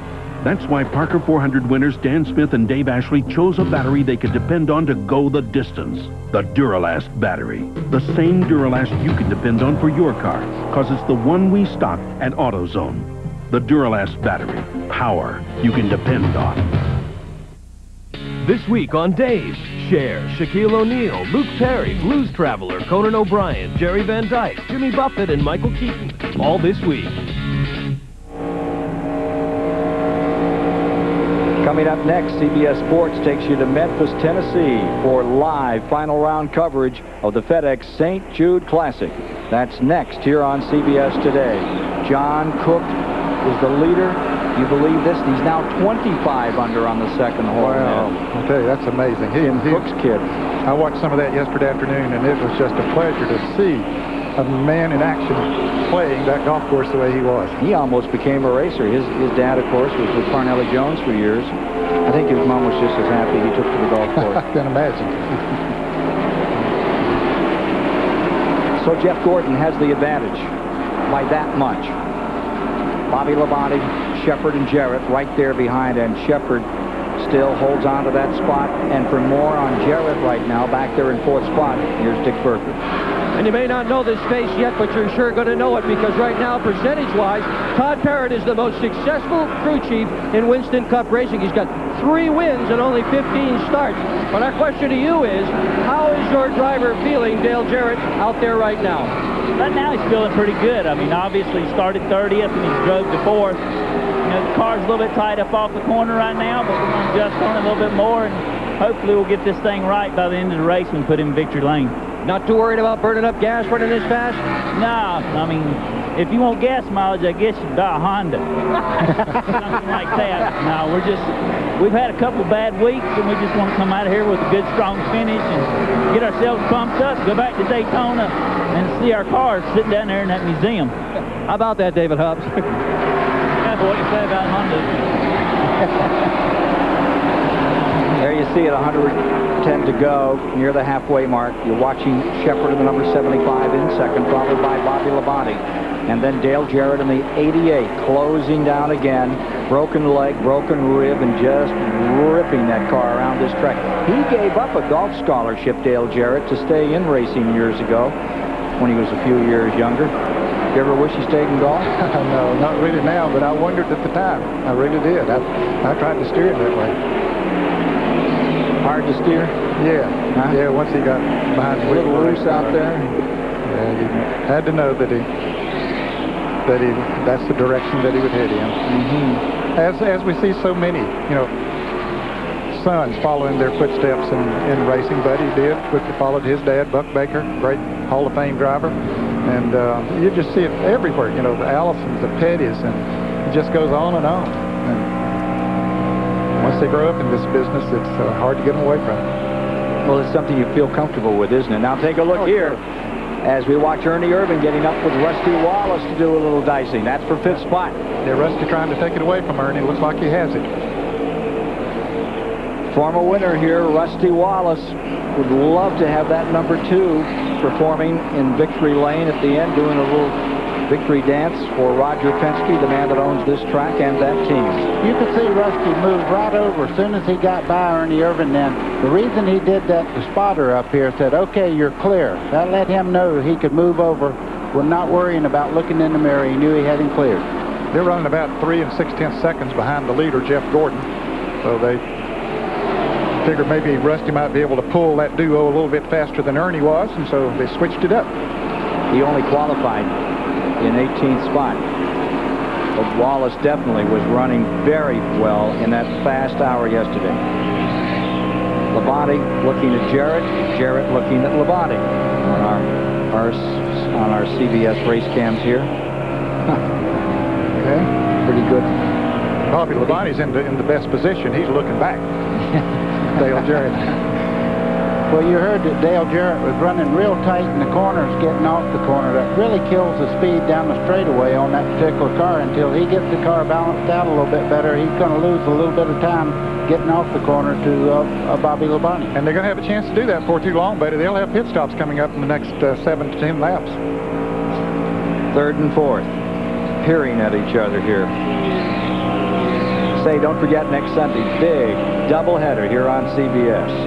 Those dandy trucks are going to be in Nazareth, Pennsylvania. That's a great show, and we'll be at Watkins Glen with Grand. Caution is out. We got caution out for the 2nd time. They say there's a piece of debris down here in turn number 1, so they're going to put the flag out.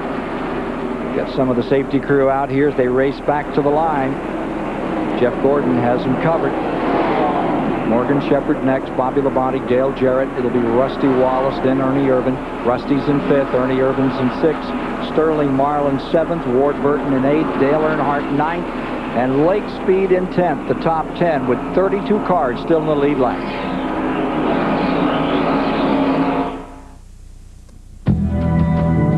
The load loads are getting heavier, and the stumps are just getting more stubborn. You're working harder than ever. You need a truck that does too. Meet the all-new 1997 Ford F-150. Our new Triton V8 cranks out even more power and torque. Our V6 out-muscles every standard truck engine in its class. And the first scheduled tune-up's 100,000 miles away. After all, the road's not getting any shorter. The new Ford F-150. Strength after strength after strength. There's something going on at Burger King this summer. Something spectacular. Something extraordinary. Something exciting. Something magical. Because this summer, we're welcoming some very special friends from Disney's newest movie, The Hunchback of Notre Dame. Heroic Quasimodo, beautiful Esmeralda, brave Phoebus. What a woman. Lovable Hugo. All your favorites from this classic adventure. Your kids can collect all 8 characters, a new one each week, one with every great-tasting $1.99 Kids Club hamburger meal. Come for the toys. Come for the food. Come for the fun. There's a party going on, and you'll want to get in on the excitement. All right, all right. Experience the action and thrills of Disney's The Hunchback of Notre Dame in theaters, and join the celebration. It's big, it's huge, and it's only at Burger King. Goodyear AquaTread revolutionized wet traction design. Now Goodyear introduces the first tire with a lifetime tread life warranty. The new all-season InfiniTread. Its tread is guaranteed for as long as you own your car. Call 1-800-GOODYEAR. Right now, get a $40 introductory manufacturer's rebate from Goodyear when you buy 4 InfiniTread radials, Goodyear's longest-wearing passenger tire. That's $40 on 4 Goodyear InfiniTreads. But hurry, this Goodyear offer ends soon. This CBS Sports Race Summary is sponsored by Goodyear, #1 in tires. Moving toward halfway in this event, leaders, 6 of them. Lead changes, 10. And the average speed at 165 miles an hour. Had a couple of cautions for 8 laps. One for Derek Cope. Lost the engine in his car, and just now we had a bit of debris down here in turn number 1. All the leaders, the entire field has been in, taken on some fuel.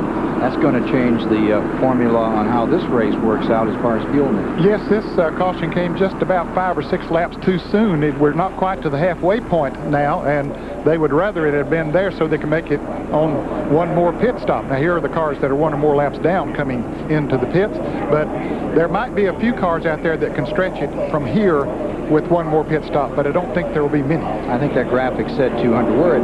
We're at 197 right now. We're a couple of short laps away to that halfway mark. Yes. In this thing. Yes. Working 98 as the field is. The front of the field has, for the most part, pitted, and now you see some further back. I see Ricky Craven. Here's Darrell Waltrip, we mentioned earlier, just joining us. He's a couple of laps down, had some problems. Here's Dick Berggren. Well, at this end of the pits, the Robert Yates cars are pitted almost side by side, so it's pretty easy to keep an eye on them. Both of those cars are pushing a little bit, both Dale Jarrett and Ernie Irvan, and they made adjustments on the last round of stops to try to solve that. Both teams changed air pressure, but the 88 Jarrett's team also changed the track bar. The 28 Irvan's team changed the wedge on their car, both trying to get a little bit better handling. Dick, we had a report up here that maybe Jeff Gordon is going to have to come back in. He got back out first on that pit stop, but he might have a loose lug nut on his Chevrolet. We'll see when he comes back around, but that's what a report from one of the spotters. And talk about track position, that would put him back to 32nd slot. He'll have some hard racing to do if that's true. Here's Mike. They said that one of the tires on Gordon's car was missing a lug nut. There were 5 on each wheel. They got 4 of them hammered home, and apparently one was not. The NASCAR inspector noticed it, and they're going to bring him back in. Mark Martin added 1 round of wedge. Morgan Shepherd added half a round on his car, and Dale Earnhardt, who had blistered a set of tires earlier, was dropping... They were dropping the air pressure 1 pound all the way around. We're waiting on Jeff Gordon to come down pit road. Ray Evernham and crew here. He rolls into his stop. And they're just going to top off the tank. Since he's here, add the 1 lug nut onto the left rear. It won't cost him any track time, but it'll cost him all that track position. Put him back in 32nd position. Hey, Mike, you had a story a moment ago that Morgan Shepherd may be blistering his feet in that car 75. He told Butch Mock that it was awfully hot in the car. Of course, they were running up in front, and, you know, as any driver knows, you don't feel it as bad when you're up in the front, but Butch said he was going to be okay, going to stay in the car, not require any assistance or relief. But they were looking for an ice bag. That's correct. Be painful on Monday, huh, buddy? Oh, boy, I tell you, that's a working part. When your foot gets hurting like that and you're using the only accelerator on this racetrack, you hardly ever take it off the floor. You got to keep your feet in the fire. Here's Dick Berger. Well, Jeff Gordon has had anything but a nice weekend so far, Ken Squire. Already he has had trouble with a transmission that seized up on him during qualifying. His qualifying engine let go just after qualifying, and they have been having a hard time getting a hold of the racetrack with the tires, according to crew chief Ray Evernham. So it's not been a fun weekend.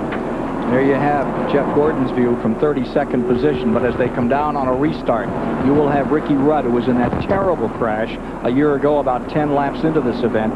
Rudd leading with Bobby Labonte second. Rusty Wallace will be in third, Ward Burton fourth, Sterling Marlin fifth, Morgan Shepherd, Lake Speed, Mark Martin, Ernie Irvin in ninth, Dale Jarrett 10th, Trickle 11th as they come back under green. This at lap 99, one more lap, and they will be halfway. As far as the halfway challenge is concerned, they have to run 5 laps under green to qualify for that. You see Ricky Rudd taking the lead there as they start down the back straightaway. Well, we understand that Loy Allen maybe got on the gas a little too early. We'll see if they're going to black flag him, but he's been posted at least as having started a little bit early. He's right there behind Ricky Rudd. Loy is a lap down, I guess. Halfway. He was just on the tail end of the lead lap. And he is indeed getting the black flag. That's tough too break bad for him. Yeah, he's driving hurt. He indicates he got the nod. Pulling down a bit here. Ricky Rudd commanding the 28th annual Michigan 400 here live on CBS this afternoon. Gets himself a pretty good jump off that corner. And Bobby Labonte is the second place car, sandwiched in between a couple of lap cars. I think that's Darrell Waltrip that may be in that group. Loy Allen dropping back off the pace. Up in front, Ricky Rudd with command of this thing down the main straightaway. There you see the advantage. You see the 2 car there. Wallace has moved in the second there, coming down the front straightaway right behind Ricky Rudd as they head off into turn 1. Look at this, Ned. I'm telling you, it's a close race. It really is. In fact, Dick Trickle pulled down in front of Dale Jarrett. They were 3 wide there, almost caused a big wreck right here on the front straightaway. Jarrett had started to shoot up on the inside. Trickle didn't know he was there and shot up into him. They actually touched. Loy Allen is on pit road. Now you're riding with Mark Martin. He's in 4th position. The car directly in front there, that's Labonte, Bobby Labonte, as he fights his way off turn 4 there. You see him getting a little bit high. I'd say his car's pushing just a little bit there. Look at Rusty Wallace, so disappointed last week after he had that clutch problem, dropped the clutch and finished back out of the top 30. But look at Sterling Marlin. Breeze right on by Rusty Wallace, and here comes Morgan Shepherd down on the inside. His car has been exceptionally strong on fresh tires. Moves into 3rd. Ricky Rudd is in front. Sterling Marlin in 2nd. Morgan Shepherd 3rd. And it's Rusty Wallace in 4th. The 21 car still trying to make up some laps. Boy, what an unfortunate moment that was earlier for Michael Waltrip. Down to the inside. Here's Sterling Marlin blasting his way into the main straightaway. Going up over 200 miles an hour. Cranks it into the corner. 3 wide. Wallace.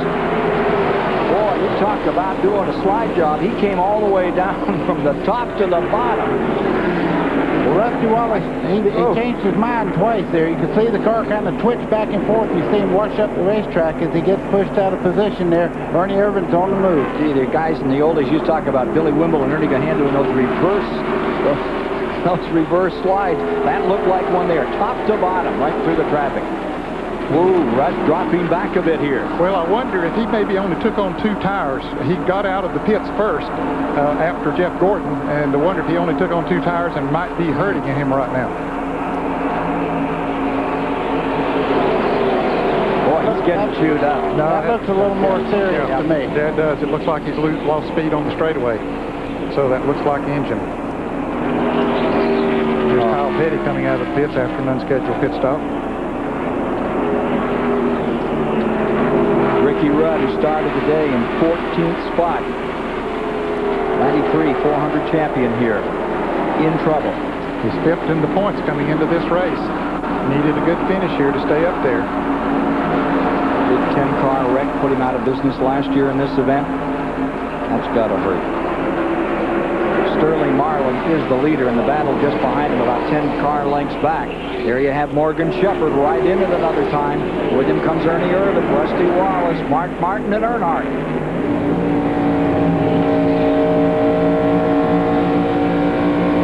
Dale Jarrett, the onboard number 88 race cam, quality care car, and there's Jimmy Spencer slipping through on the inside of him. He was running in 10th as that started. Let's go to Dick Berggren. Ricky Rudd does indeed have a significant problem, Ken. They have apparently lost a cylinder. They're going to leave him out on the racetrack to run a while. That will not fix itself. So Rudd going to be slipping back as the day winds down. Bobby Labonte also slipping back a bit. Well, Jimmy Spencer and Dale Jarrett both was able to get around Bobby Labonte. Bobby's pretty cool. He's not going to get himself in any tough positions there that could cost him too much time. 3 cars battling for second place. Shepherd in the 75, Ernie Irvan right there, and Rusty Wallace. What a comeback story for Ernie Irvan if he keeps picking up positions. Here he comes to the inside. Irvan brings that Robert Yates car down. They're coming 3 wide. Down there is the lap car. Michael Waltrip on the bottom. Michael just sort of staying down there out of the way. He has a good race car now, but as we pointed out earlier, he is 7 laps down as a result of a problem after a pit stop. Wow, Irvan. Whoa, Ernie drove that car right on down into that corner, picked up about 3 car lengths going into the corner there on Morgan Shepherd. He looked like Steve Kinser on dirt. Whoop, down the inside and right up through. It's the Ernie Irvan of old. Yes, indeed. Grand to see. Dropped about 3/4 out of both lefts. As Larry McReynolds said, he dropped about 3/4 of a pound out of both left side tires, and apparently it's working. And it is amazing to me, buddy, that just a pound of air, or even 3/4 of a pound of air, can make such a difference in the handling characteristics of a race car. Well, 1 pound is 50 pounds difference in the spring on the tires there. So the balance of these cars is really critical. Look at Morgan Shepherd continue his war with Rusty Wallace. Whether it be the pressures or just the tires, this is about the best set we've had so far. I'd say so. I agree, Larry. I think anybody's going to argue with him. No, sir. He's going. Sterling Marlin in front, and he has an advantage of about 25 car lengths over Ernie Irvan.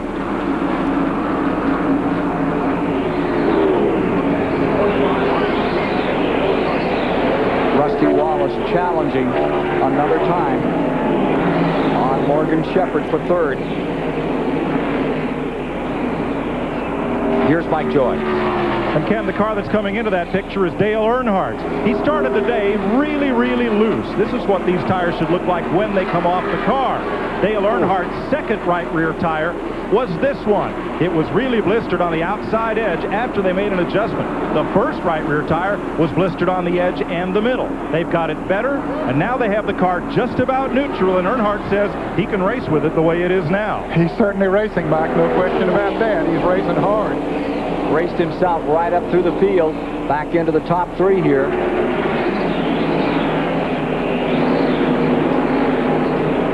Morgan Shepherd, and here comes Dale Jarrett another time. You talk about tenacity. Ooh, Dale, I hope you know he's out there. Rusty wasn't sure. I think Rusty backed off, which was a smart thing to do. Yep, could have been a big one. Dale Jarrett's rear bumper almost got a low tap. Now, talking about Ernie Irvan, Larry McReynolds said, I think that's the best set of tires that we've had today. Morgan Shepherd, I believe, has the worst set of tires that he has had today. His car is not handling quite as good as it did before. 110 laps complete as Wallace pulls up once again to do battle with Dale Jarrett here in the Michigan 400 for 5th.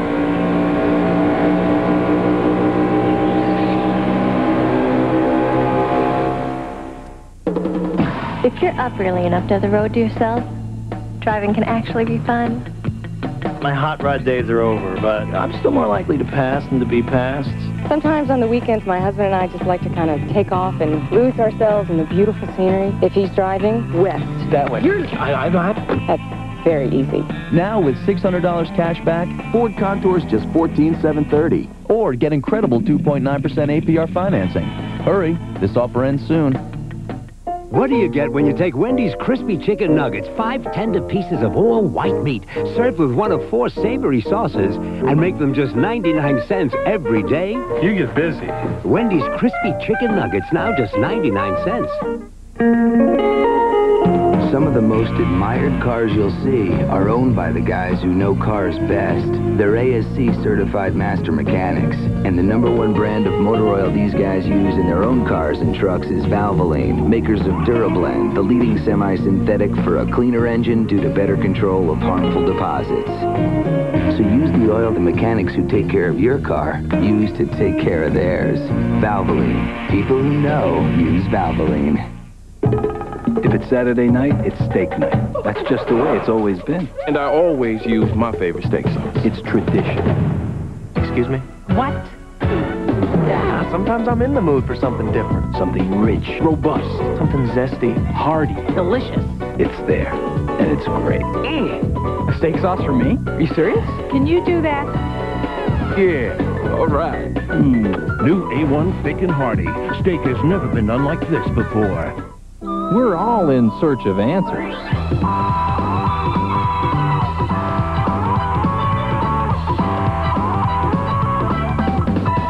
See us for the ones about cars. If his brother was president of Mexico and he got filthy rich, why should you care? You probably wouldn't if they didn't use your tax money to keep that whole country afloat. 60 Minutes, tonight. Michigan International Speedway, 114 of 200 laps are complete, and by 2 4/10 of a second right now, Sterling Marlin is in front. He's drawn away a bit from the field. Ernie Irvan continuing in that second spot, and then it's anybody's race when you get back toward third. A question to Ned Jarrett here. Your reaction to the first half of this one? It's been a good race, and we've had different people that have got out right now. Sterling Marlin is pulling away. Jeff Gordon did it a while. Morgan Shepherd did it earlier in the race. So it's interesting at changes that they make on these race cars, and to get out front, they're able to pull away a little bit here. Now, I think the question to Buddy Baker is, you talked about the speed at the beginning, and we were talking earlier about the fact that maybe you wouldn't see as much three-wide racing. It seems to me we've seen as much as usual on this racetrack, Buddy. Well, the cars seem to be really getting around the racetrack well. Down the straightaways especially, you can see them drop back up on the car that's pulling away. But right now, Jeff Gordon has a lot of time to make up. He's probably as fast as Sterling Marlin, but he has a lot of ground to make up. He's making up a lot of it right now, Buddy. Let's take this opportunity. Ken Squire has seemed a little bit more exuberant today than maybe in some past broadcasts. His first grandchild was just born this week. Congratulations on that. Didn't think you were Cicely Stone. Yeah. Oh, boy. That's to see her tonight. All right. Well, congratulations. Now I'm almost as old as you two guys. Well, congratulations to you, too. Jason Jarrett was trying to make his first race up at Bristol in the Baby Grand and missed by 0.03 of a second. So he looks like he's going to move up okay. Yes, he's trying. He's trying to move up in the business. And Sterling Marlin certainly is moving up on this racetrack. Sure is.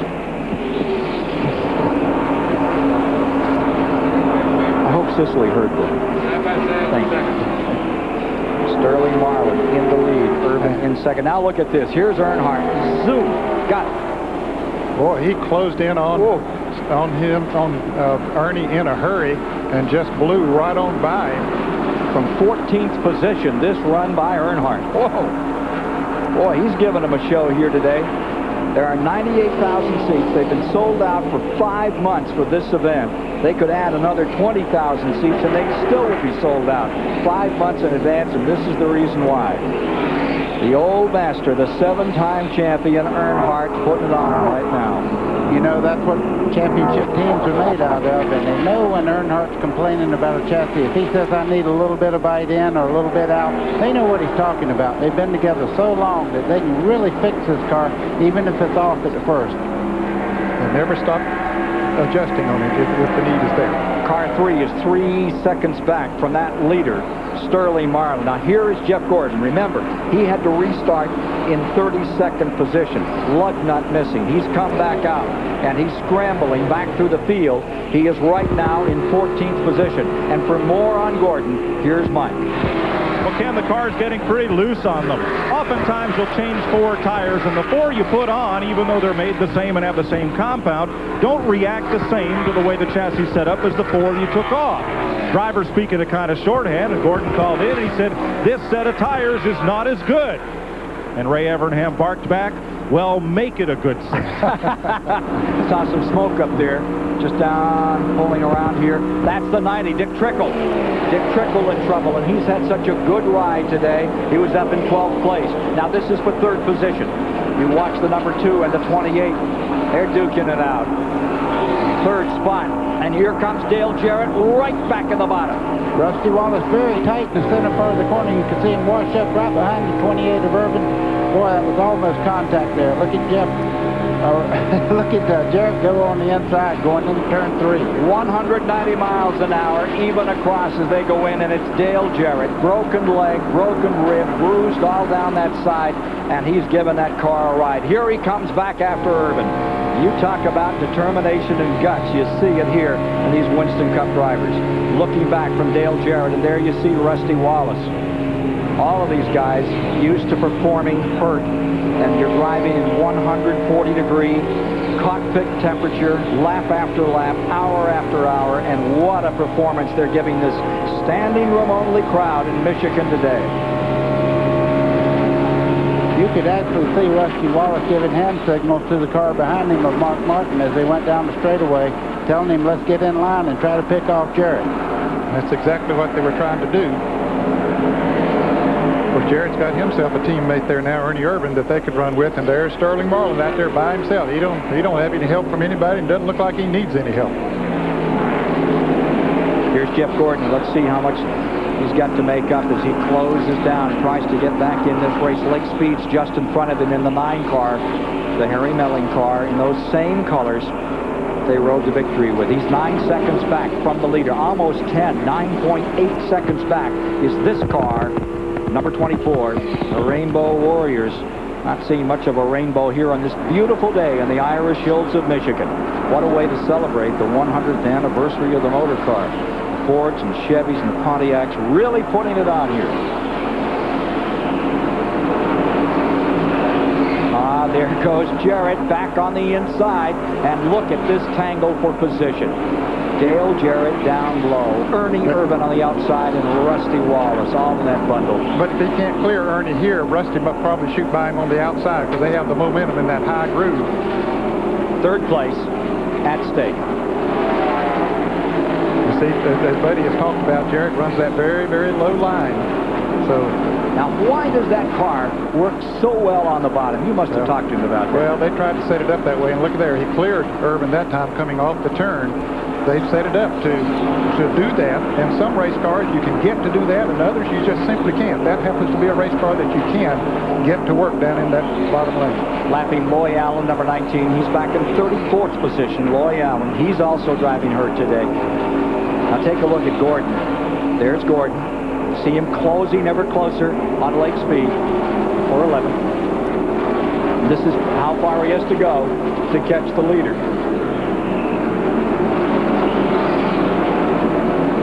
There's the leader. That little yellow number right there. Sterling Marlin looking for win number 2 of 1996. After that great Talladega win, it will be with him at Talladega in July the 28th. Now look at this battle. Here's Gordon trying to pick off another. Trying to pick off 11th position. He's moved up to 12th now. That's a good run. He was in 32nd place when he came back out of the pits. So he's not out of this thing by any means. Dick Berggren. It took Sterling Marlin 279 races to win his first one. He got with his Kodak team. He has been a rocket ever since. The next 4 wins came in just 74 races. Tony Glover is crew chief. You've got him running way out front today. What have you done for this guy's career? Well, you know, we've just put him in some good equipment, and I've always known he had a lot of talent to drive a race car, and it's just a situation working good for us. I just like to take this time to thank the guys back in our engine room. We lost this engine on Friday and had to send it back and get it rebuilt. They worked all night long and flew it back. They did one heck of a job. Thanks, guys. Teamwork. David Hobbs? Well, I'm down with Dick Trickle. Dick, that's an end to a disappointing day. What happened? Well, we had an awfully good car. You know, the Harley Meyer people just did a good job here, you know. Old Junie Dunlop, he's got some good pieces here. we just running right near the top 10 there all day. We're a little bit tight, just loosening up every stop and getting better. And, you know, I think we broke a piston, you know, just rather mess it up for everybody else, you know, we'd go out there, blow a little oil around and make a few laps. But we're out of contention, so we put it behind the wall. Yeah, disappointing end to a pretty busy weekend. You were down in Myrtle Beach yesterday. That went pretty well. Well, I feel we had a top 5 car here because I couldn't run it near as hard as it should be run because it was tight. But we had plenty of room to loosen up, so each stop would loosen up, getting better and better. So we could hang on in the top 10 there just the way it was. Well, that's great news there. Dick Trickle, again, going back to what you, Ned, was saying about making adjustments to these cars as they go through the race. He was still looking for a real good, strong top 5 towards the end. And Dick Trickle has a great feel for a race car. He's done so much of it over the years, ran so many short tracks, and he knows what kind of adjustments he wants on the car. 600, 800 short track wins, legendary. Dick Trickle. CBS Sports coverage of the Michigan 400 continues after this message and a word from your local station.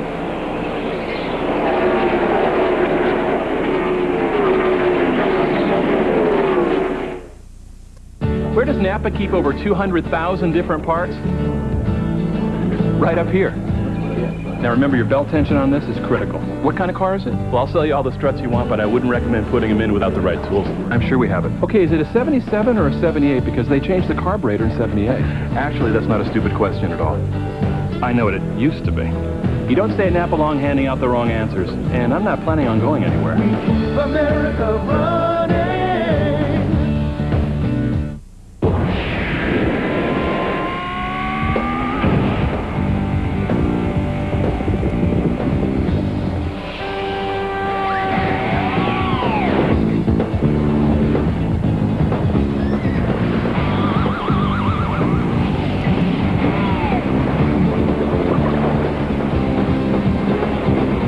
There's no place I'd rather be.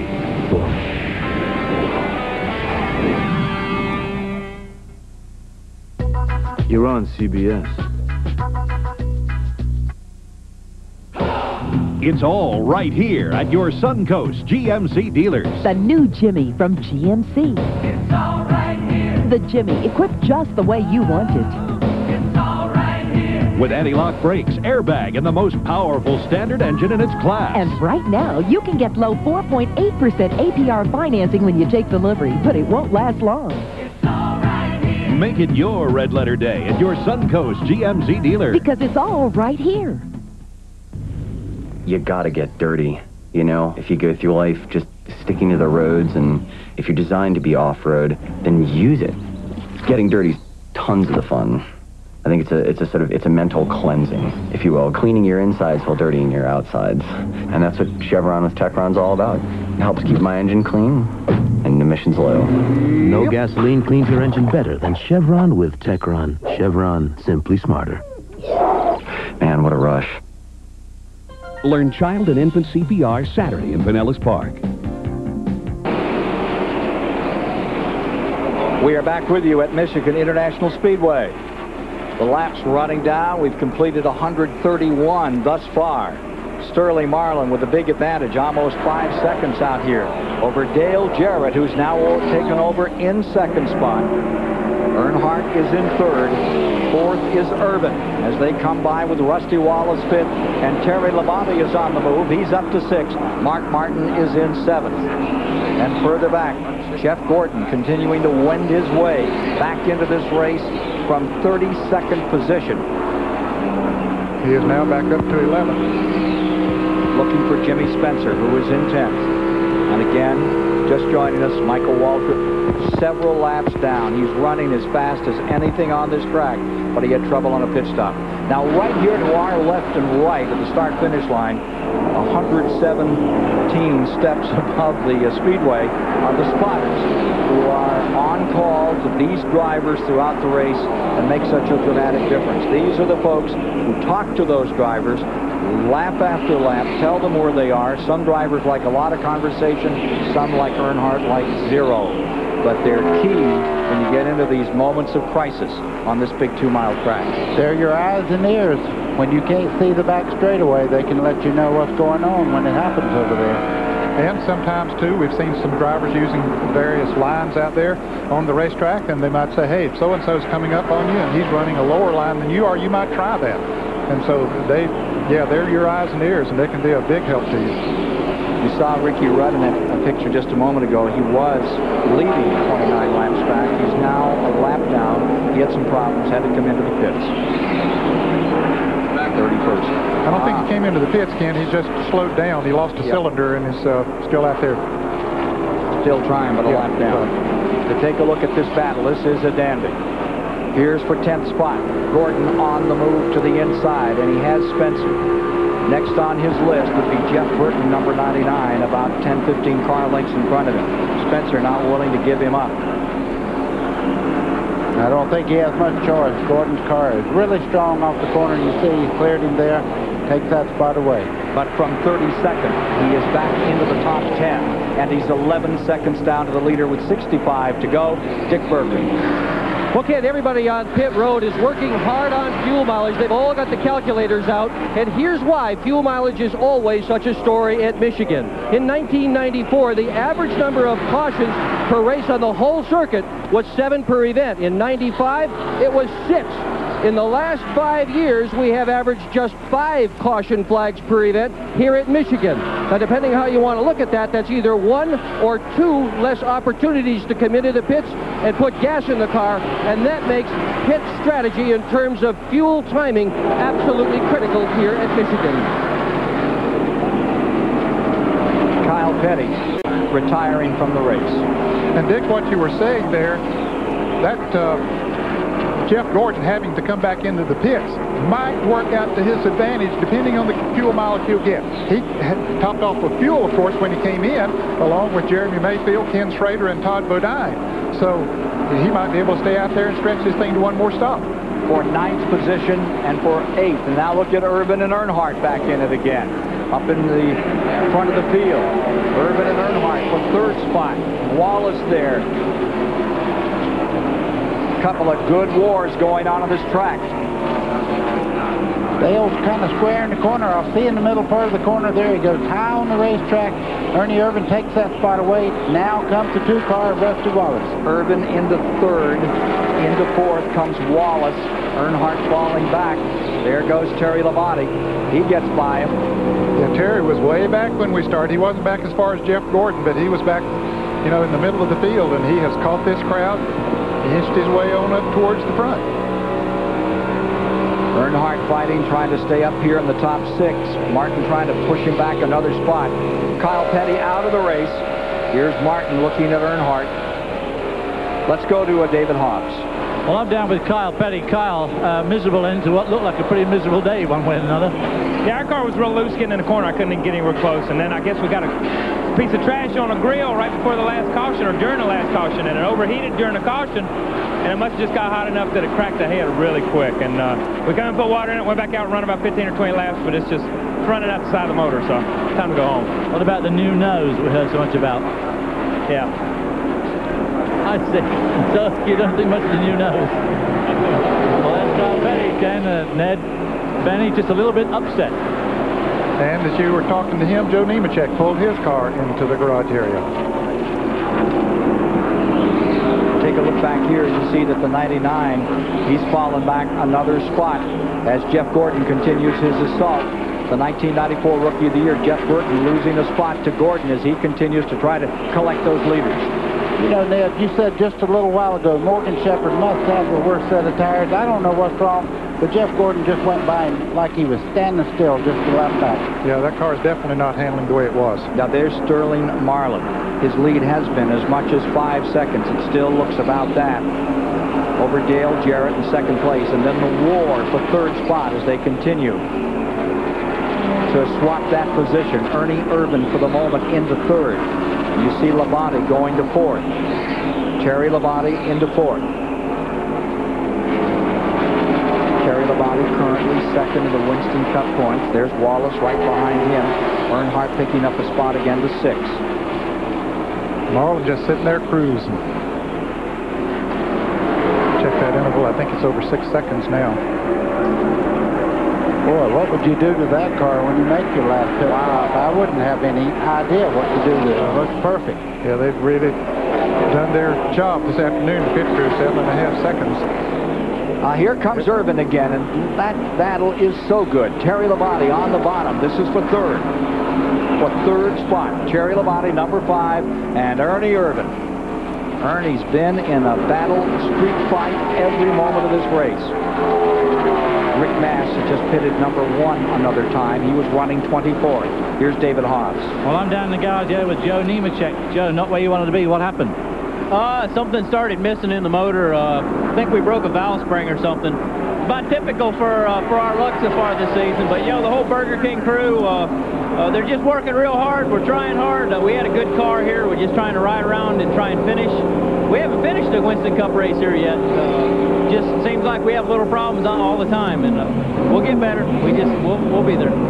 Well, there you have the other side of Winston Cup racing. Let's go down to Mike Joy. Dale Earnhardt is in for what looks like only 2 tires. Gene Dehart changes the right front. Rick Veers the right rear. And Mike Moore has it up in the air. It will be a 4-tire change.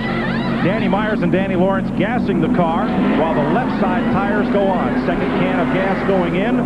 Finished on the left front. Good quick stop for Dale Earnhardt under green. 19 seconds. And the leader is in for Sterling Marlin, and here comes Jeff Gordon down pit road. So green flag pit stop starting. Let's go back to the pits and Dick Berger. Sterling Marlin is in sooner than he wanted to be in, Jarrett. They are not going to be able to go all the way. It will take yet one more stop. Henry Benfield is the gas man here. He used to gas cars for Junior Johnson all the way back in the 1970s. Every drop is precious. There goes Sterling. He is no longer the leader. Gordon on pit road came in running in 7th spot. This is at lap 144. Mike Joy.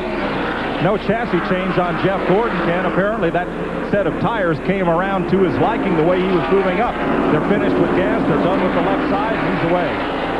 Kenny Wallace, number 81, is also on pit road. Getting ready to bring his car back out. He's running a lap down in 24th. Hut Strickland has pitted in return. Bobby Labonte is in. Brett Bodine has pitted. And there is your new leader.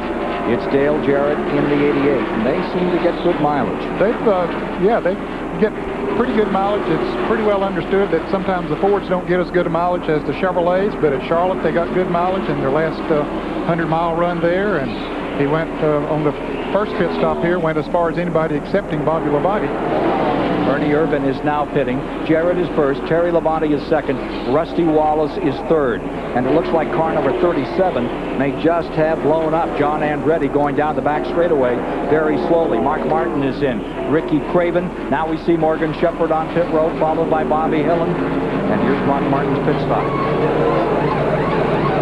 These will be routine pit stops for 4 tires and a tank of fuel. Fuel is the main thing they needed. I'm just wondering if we're just talking about John Andretti, if he might have run out of fuel. There may not be a motor problem. Might have. He's coasting into the pits. It looks like he will make it to the pits.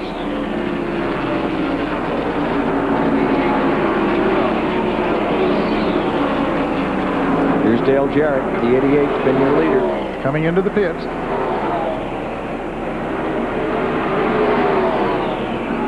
Green flag pit stops. Laps 144 up to 146 right now. Working 147 quickly to Dick Berger. This is going to be a quick stop for Dale Jarrett. He had run the car out of fuel. He came in, the engine was silent. It's silent again. They're getting ready with the ether in the carburetor. A little gas in the carburetor. Jarrett's car not running here at Michigan. The leader out of fuel first, stalled on pit road. The crew trying to get it going. It parks. It won't run. What a disappointment for Dale Jarrett. There it goes. Oh. Well, what you thought was a quick pit stop, Dick, turned out to be a long one, unfortunately. Dale Jarrett back underway. In the 88, the Quality Care Ford comes back on the track. John Andretti also had not lost the engine. He slowed down out of 2. He was a little thin on fuel.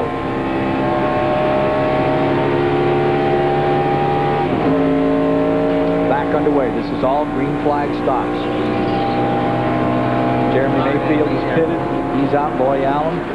Terry Labonte has taken over the lead, but he too is coming into the pits along with Rusty Wallace. They were running first and second. Here's Mike Joy.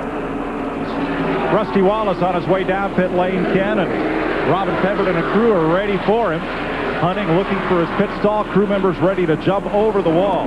He keeps it in fairly close to the wall as they get ready with the right side. Bill Wilburn and Sean Parker change tires. Scott Robinson with the car up in the air as you look from overhead straight down to the crew at work. Earl Barber has the second gas can already in. Jeff Paxton with a catch can while the left side tires get changed. Finished on fuel. Away on the tires. Down goes the jack. Away goes Rusty. Jimmy Spencer briefly had the lead. Now he is in for fuel. Those two cars that just came in, they're back on the track. Rusty Wallace, Terry Labonte. So we'll regather our forces and bring you back to Michigan International Speedway after this message.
The new Ford Taurus has people talking. Car and Driver noted it's wider, longer, and taller than before. Edward Armand says, I'm amazed at its size.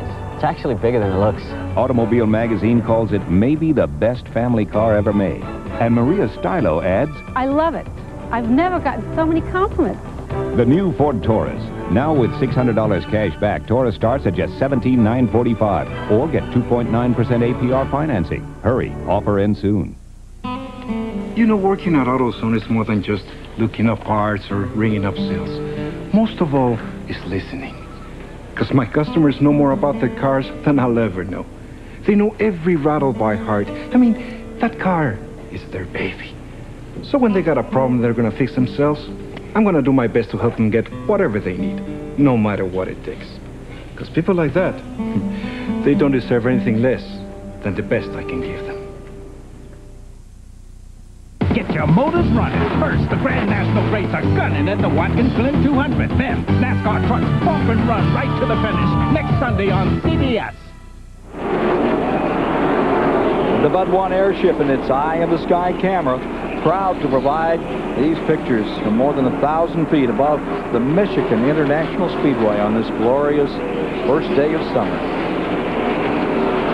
Second, right? You got 2 days in now? Sure does feel good up here. About 78 degrees to 80. Depending on where the clouds are, and there's your leader. No clouds on this guy. Sterling Marlin battle for second place. Rusty Wallace trying to take it away from Dale Earnhardt. And here comes Terry Labonte. He's going to try to get a run. Couldn't quite do it going into that corner, which was turn number 3. They're coming off the turn 4 now. See, Terry just turned down, make them side by side as they come down front straightaway. About half a lap behind this battle, as Sterling Marlin had another perfect pit stop with 48 laps to go and tries to draw away from the field for his second win of the season. Dick Burke. Well, Ken, as we watch Dale Jarrett try to wind his way through this big field, I'll remind you that in 1994, with the race about 3/4 gone, Rusty Wallace came out of the lead and ran out of fuel, and they had a hard time starting the car. But they did get him started, and he went on and he won the race. The crew chief that day, Buddy Parrott, father of the crew chief of Dale Jarrett, Todd Parrott, in today's race. Todd Parrott, very happy young man these days.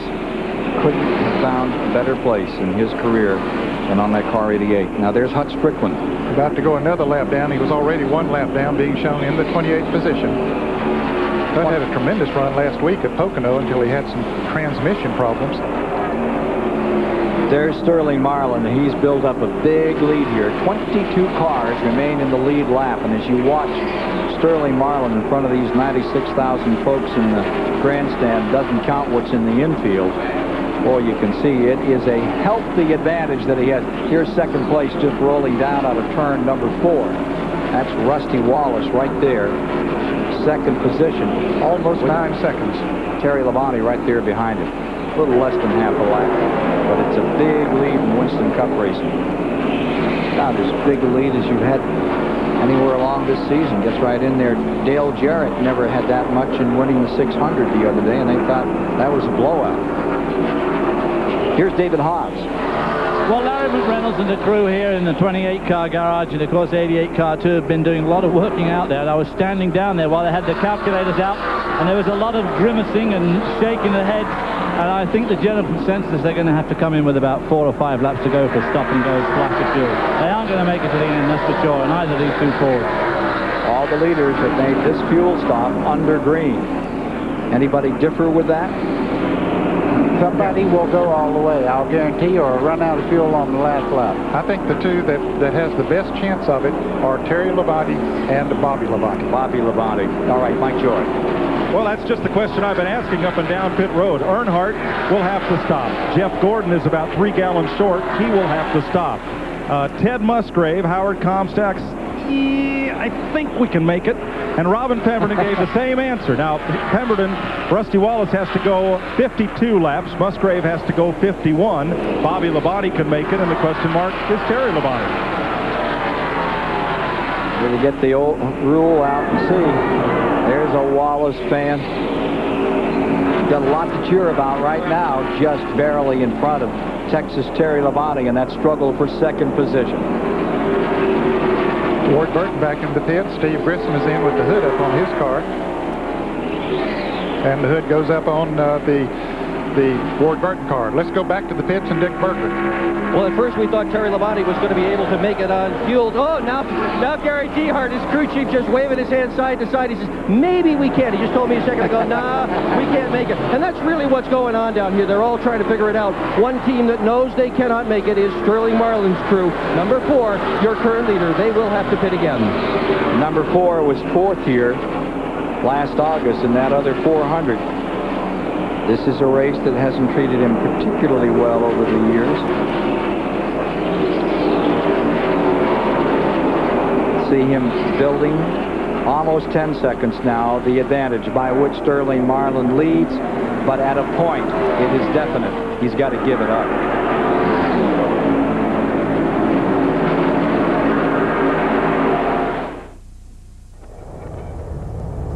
I told Dale when he was a little boy, what you need to win is to get the right people behind you, speak softly, and carry a big, heavy foot.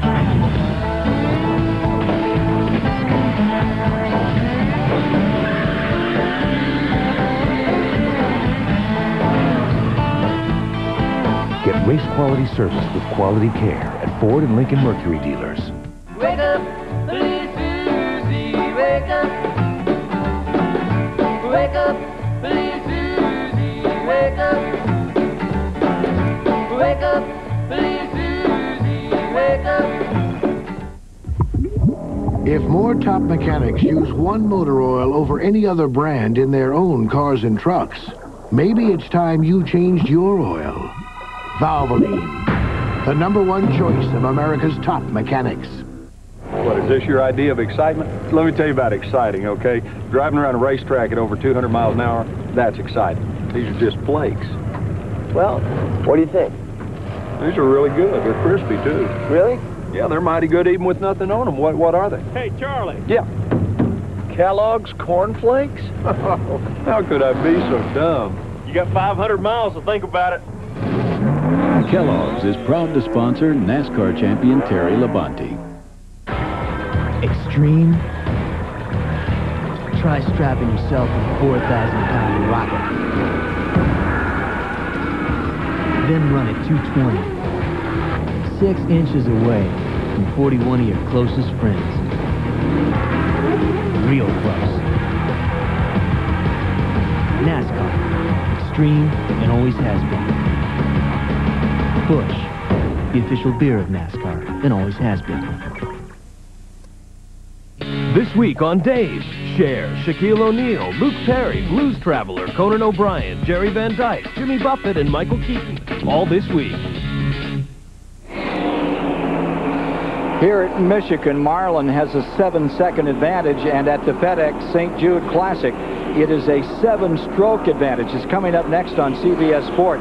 John Cook over Kenny Perry, followed by John Adams, but John Cook is just blowing them away, Ned. 25 under. Having a great weekend. I understand that his first 54 holes, yeah, thanks for that. First 54 holes was a new record for the PGA. Well, that's something. That's next on CBS Sports.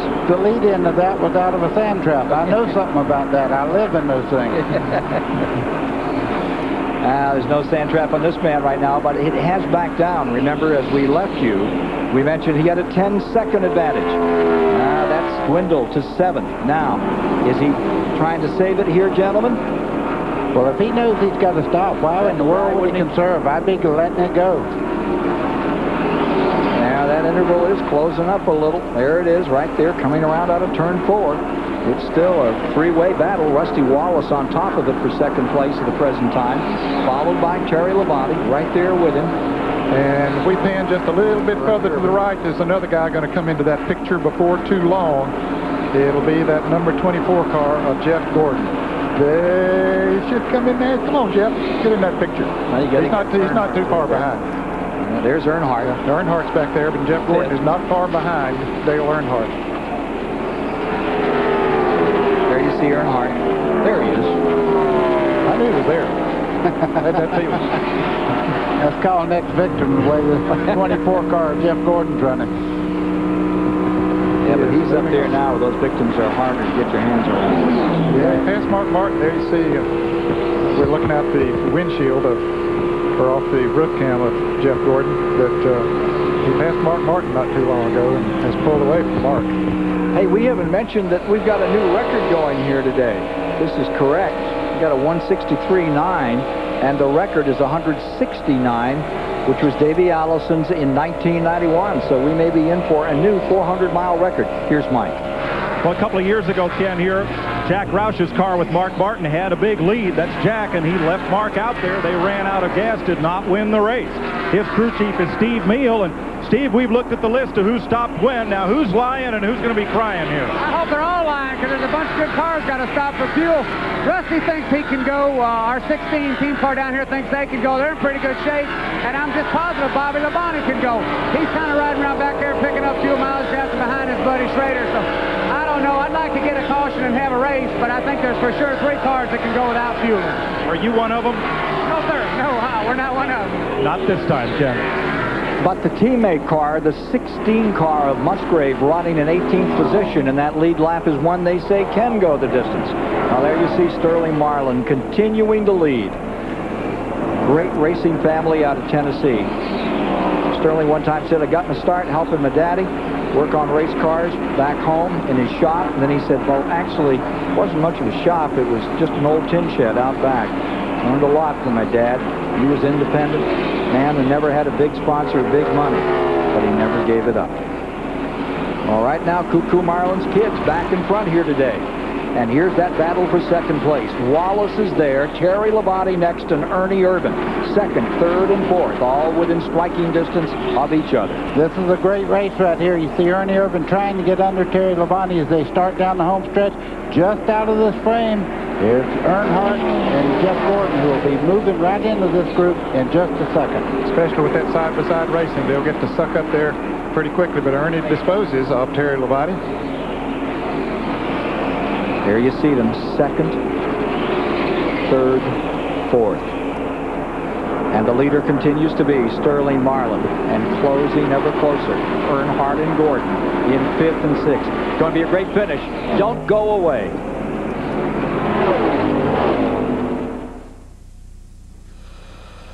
It's a simple concept. The bigger the hole, the easier air can flow through it. That's the idea behind Dynamax, the performance exhaust with the open airflow. Dynamax. Its patented open design maximizes your engine's full power potential, so you can really haul. Performance exhaust systems, engineered by Walker.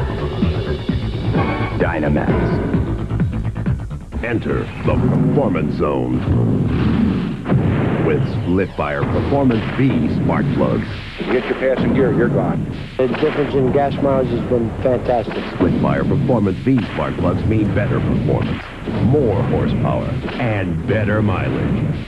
So say the experts and the people who use them. They're the best plugs I ever put in my car. Enter the Performance Zone only with Splitfire Performance V's, guaranteed.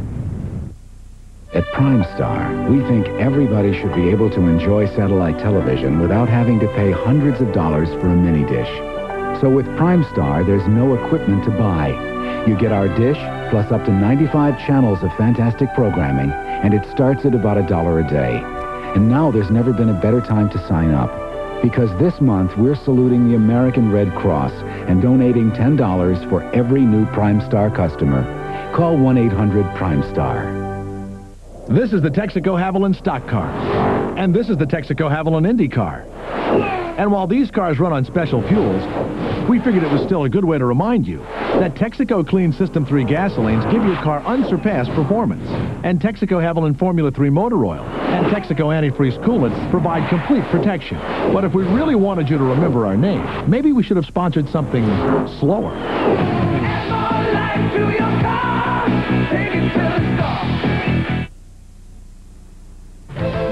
This CBS Sports Race Summary is sponsored by Texaco Haviland Formula 3 Motor Oil.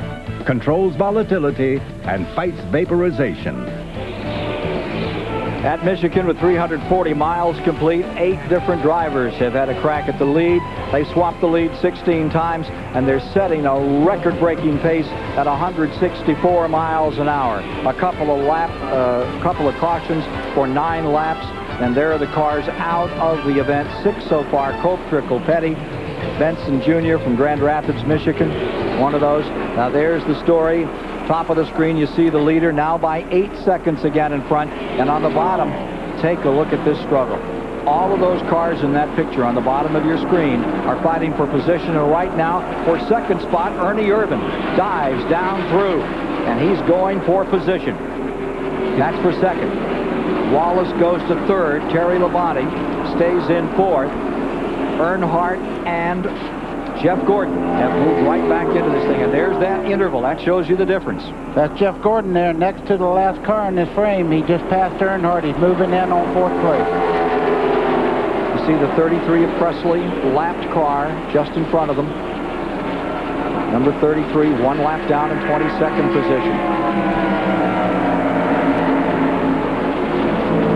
Going to walk out on this one, even though Sterling Marlin, with 25 laps to go, has this big healthy advantage. But the sense with everyone here is that Marlin will have to come in for a splash of fuel to carry him the 400-mile distance. And then you've got this skirmish going on among 5 drivers that could decide this race. Now here's Earnhardt back there in that 6th position. Gordon has just passed him for 5th. Terry Labonte just up in front of him for 4th. Irvan, Wallace, and that struggle in 2nd place. You know, you see Jeff Gordon already back up in the 5th place. Can you imagine right now what a race we would have for the lead had Gordon not had to lose all that time by that loose lug nut that put him in the back of the field? Buddy Baker, when you won this race in 79, yeah, how much has it changed since then? It's changed quite a bit. We had a lot of attrition during the time that I won up here. Right now, you have a ton of race cars. You're in the same lap with the leaders right now. It could go any way. And I never won a race by fuel mileage. I had to outrun them. 21 cars remain in the lead lap. Here's Mike Joy. One of those is Ted Musgrave. Howard Comstock is his crew chief. This is the second of 3 Jack Roush cars. You didn't stop till lap 149. Can you go 51 laps? Yeah, we think we can go the 51 laps that were left at that time, so we stayed out as long as we could. I think the 18 can go. We're going to go, and if we can just keep the 18 inside, I think it could be between those 2 cars. And Terry Labonte and Rusty Wallace is the cars that might make it on fuel. But don't you just love a little suspense and intrigue? Oh, yeah. And that Musgrave car, remember, was it 92 when he was here, and he ran all the way up to 4th in the final moments, moved around Ricky Rudd. He had to come in for a splash of fuel, wound up back in 7th or 8th, but it was the day when they really took Ted Musgrave seriously was right on this track. Jeff Bodine just went a lap down. Jeff being shown in the 21st position. Now there are 20 cars on the lead lap. 177 complete. New 400-mile record being established here at Michigan International Speedway today as Sterling Marlin continues to blitz. And look at Gordon. He is around Terry Labonte. That puts him up into fourth. And he's closing on Wallace. He's won 2 in a row. Currently stands third in the Winston Cup standings. Earnhardt really took a step backward. He's still in the lead, but with that finish last week back in 34th, 35th spot, they're nipping away at it. Here's Gordon closing in on Rusty Wallace. You could see Wallace drop down on the front straightaway there, trying to break the draft a little bit on Jeff Gordon. Jeff Gordon went right with him. He's not going to give that draft up. Right in this part of the racetrack, Jeff Gordon gives up a little bit. We'll watch him rifle down the straightaway. What a great race car he has. Here he comes. 2-time winner Rusty Wallace right in front. Wallace trying to wide oval that number 2 just a little here. Third a year ago behind Bobby Labonte and some kid named Jeff Gordon. Gordon back on the inside and challenging Rusty Wallace.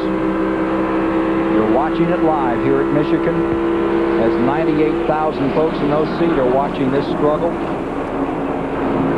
Gordon picks up another and comes after Ernie Irvan for second place.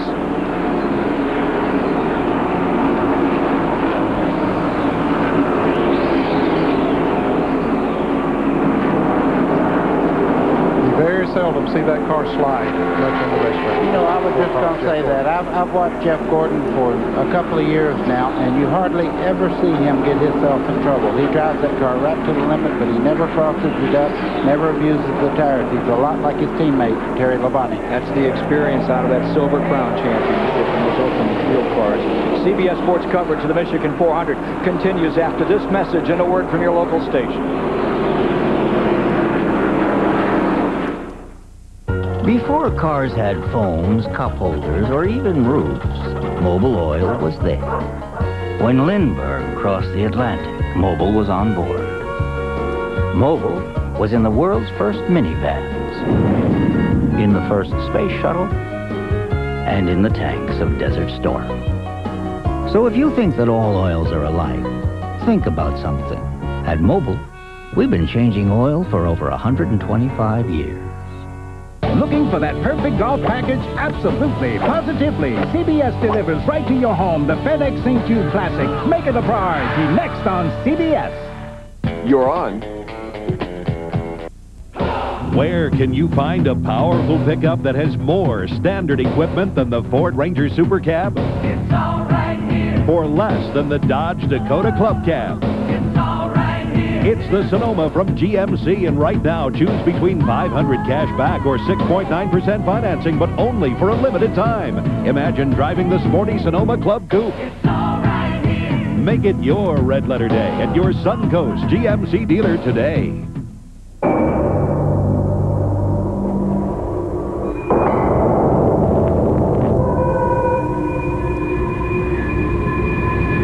If man were meant to fly, he would have been born with a 32-valve, 280-horsepower Lincoln Mark 8.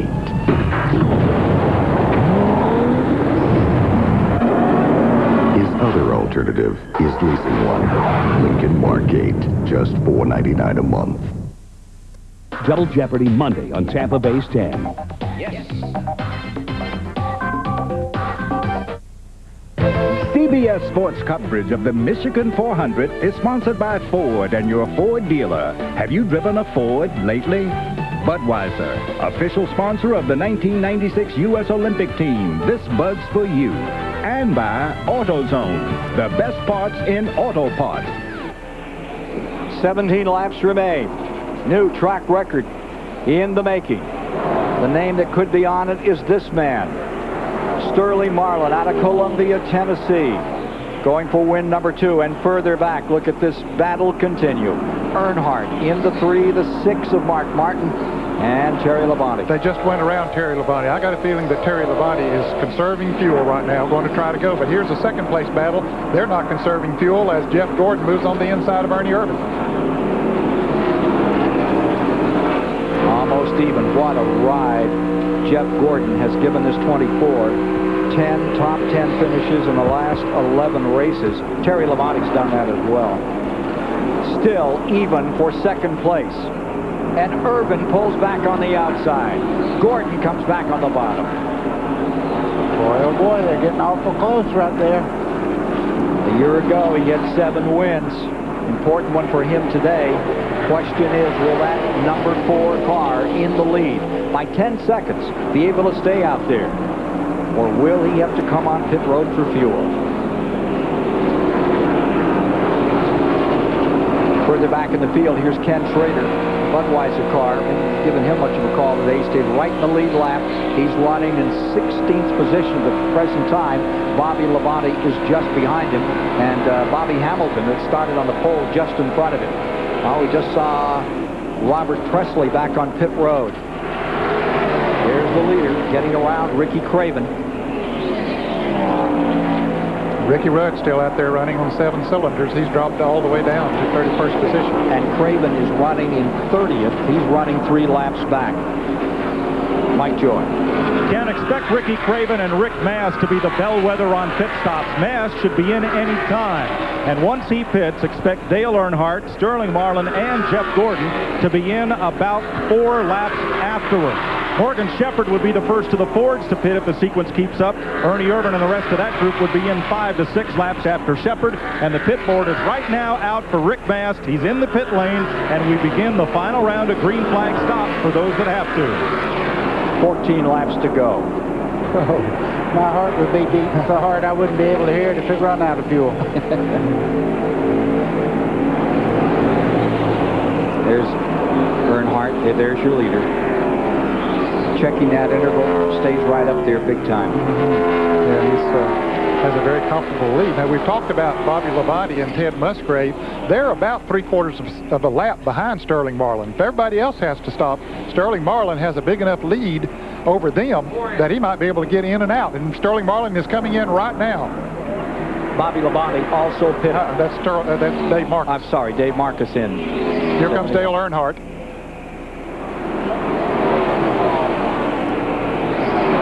Running in 5th on pit road. Dick Burton. 188. Sterling Marlin comes in off the racetrack. Only quick stop. They got about a half a can in there from Henry Benfield. He's back out, but he has lost the lead, Ken. To Mike Joy. Here's Dale Earnhardt. Danny Myers has the gas can. They will clean the grill and do nothing more. Danny says it's all in there, and away he goes.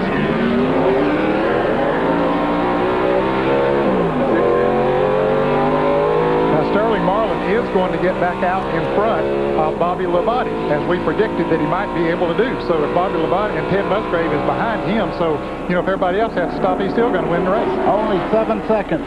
That's how long he was stopped in there to pick up his fuel. So Sterling Marlin looks like he has it underhand right now. 20 cars in the lead lap with Jeff Bodine back in 20th. He went back on the lead lap when Sterling Marlin made his pit stop.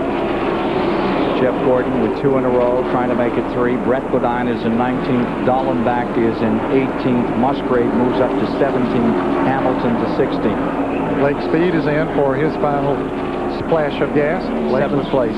Running in 7th place. Had a good run going. And here is Ernie Irvan coming in. Brett Bodine and Jeff Bodine coming down pit road right now. 2nd place, Ernie Irvan on pit road.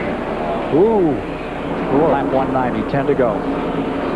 He really slid her in. He wasn't in there long at all. Dale Jarrett comes in right behind him.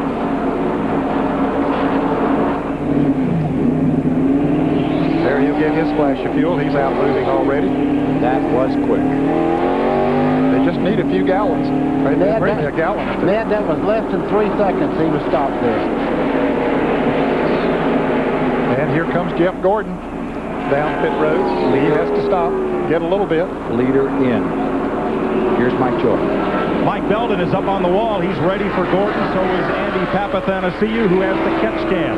The signboard is out. Ray Evernham's on the top of the wall because Gordon said the car was loose getting into the corner and it was tight coming off. We'll see if they take the time for a chassis adjustment or just fuel, and it will be just fuel. Gordon comes right up on the line, keeps the engine rev way up, and he's gone in a flurry of tire smoke. Wallace in the number 2 has not pitted. We take the lead. Yep, Martin has not pitted. Terry Labonte has not pitted. So we'll see who can and who can't go. There was speculation. Here comes Mark Martin right now. No question about him. He's coming in for his pit stop. Mark Martin on pit road. And that means that Rusty Wallace stays in the lead and that number 5, Terry Labonte, goes into second. Morgan Shepherd coming down pit road for his last pit stop. Have we seen the 99 Jeff Burton come in? No, he has not made a pit stop. So those are 3 are first, second, and third. It's Wallace leading, Labonte and Jeff Burton 1, 2, and 3. And I don't believe Spencer's been in. No, he hasn't been in either. That is correct. Into the last 10 laps. Sterling Marlin. On the latest standings, they have him unofficially in 9th spot. Yep, he's moved up to 8th now, but Rusty Wallace is the leader. Can he go that distance on fuel? Here comes the Jeff Burton car. You speculated on him a moment ago. He has to come in for a little bit of fuel. So that would leave Wallace first, Terry Labonte in second. When they come by this time, 6 to go. Bobby Hillen pitting. He had been running up with that front group, was running in 5th spot a moment ago. Quick splash, and he's away. Jeff Burton must have run out of gas. They're having to push his car down pit road. Mike Joy? Robin Pemberton talks to Rusty Wallace as he comes by with just 6 laps to go. Do you play poker? Pardon me? Do you play poker? No, this is enough poker for me right here. What do you think, Robin? Can you make it? Well, we're going to try to make it. We can go within 2 to go with reasonable fuel mileage, and we've been talking to them since lap 100 on saving fuel, so we'll see. How do you save fuel when you're in the lead? Hell, I don't know. I think we're about to find out. 2-time champion of this race, Rusty Wallace in front with 5 laps to go. You see Rusty right in front of Wally Dallenbach right there. That actually helps his fuel mileage. If he can get him up close behind him, that'll streamline that car and actually get a little better fuel mileage if he can work with him. Dick Burke. Gary Dehart, how big a gamble is this deal? You guys going to make it? We've got it figured we'll probably run out on the last lap, but I think we'll make it. We think we'll make it. The question is, will Rusty make it? Yeah, that's the deal. Rusty's right ahead of the 5 car. Will Rusty Wallace become a 3-time winner of this 400? Ken Schrader has just pitted and returned. Splash of fuel, about 4 seconds, and back out onto the track. Wallace in these final moments. And he turned this into an economy run and bring it home. Lots of times it comes down to this here at Michigan. There's your interval. There goes Terry Labonte in second. There's not much of an interval there. He may have time to move in on Rusty Wallace. I still think that Terry is serving fuel, not thinking that Rusty could make it. Look at that race record. Shattered thus far today. But can anybody get to the finish line? We know that those guys have taken on a splash can. Now is the question of whether Wallace and Terry Labonte can. Rusty Wallace, let's not forget, he knows this track well. In 1988, when he won here, his first super speedway win, he took it away from Bill Elliott in a great race.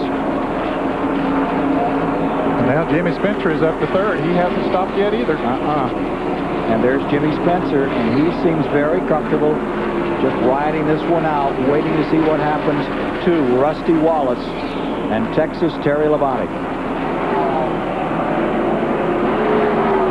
Wallace using Wally Dallenbach and the Bud Moore number 15 very gingerly here as he tries to get around. And remember that Dallenbach is a lap down, being shown in 13th position. The 2 car of Wallace, the 5 and the 23, all pitted together. at lap 148. At 148. Which meant they had 52 more laps to go. That's a little over 100 miles. That is stretching it.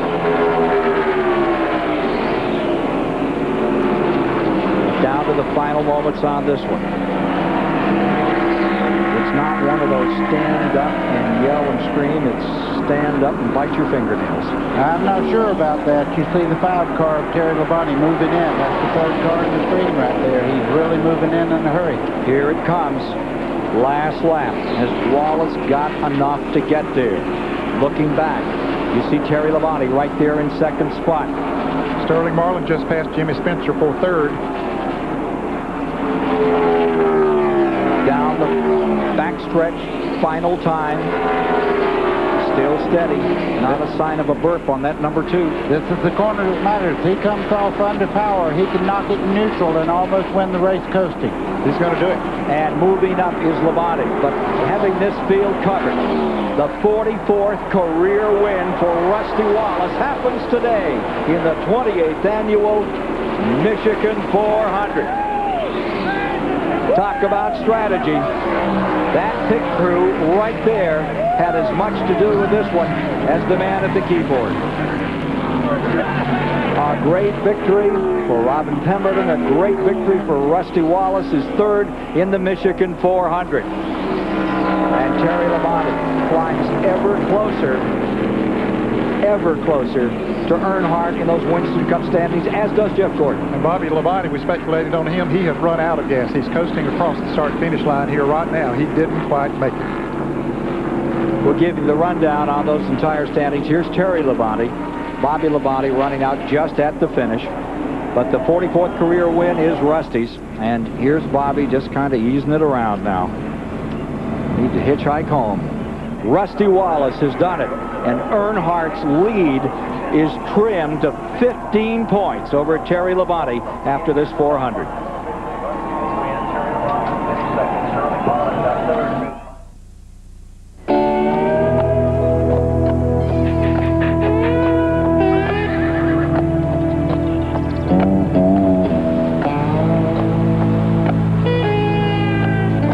Put 700 of the world's most powerful horses together, and what do you get?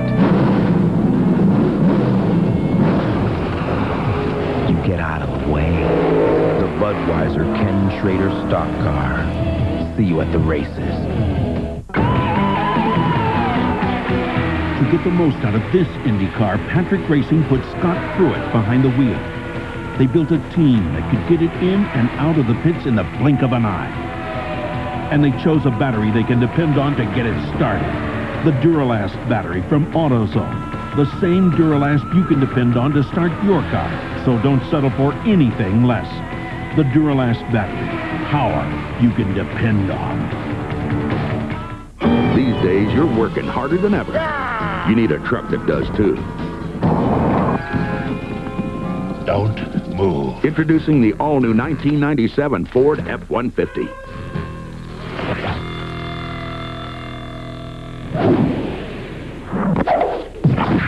With even more horsepower and torque, and all the legendary strength of an F-Series. Better get to the Grand Canyon before we do. The all-new Ford F-150. When cars raced at an awesome 5 miles per hour, Mobil Oil was there.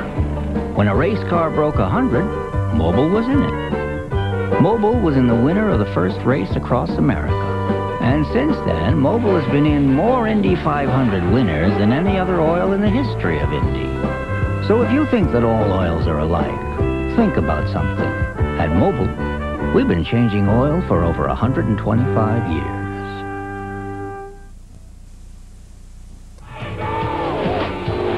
.6 miles around, 33-degree banking the turns, 190-mile-per-hour action, the wildest super speedway. NASCAR's best, tangled with the monster track, the Die Hard 500, Sunday, July 28th.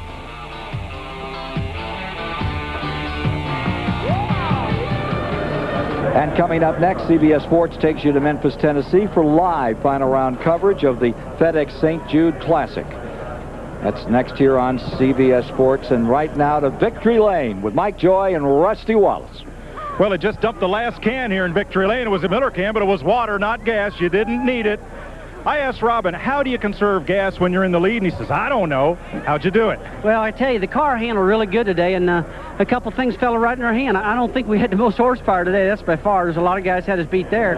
But we were getting killer gas mileage. And usually when you get a lot of gas mileage, you know, the power's like that. So, but it worked out for me today. Robin kept hollering, save fuel, save fuel. So I was running part throttle through the corners, getting out of the gas for early. And that last pit stop, man, I bet I run just 3/4 speed, and Terry Labonte's doing the same thing. And she's still running when I pulled in, so we'll see how much gas in it.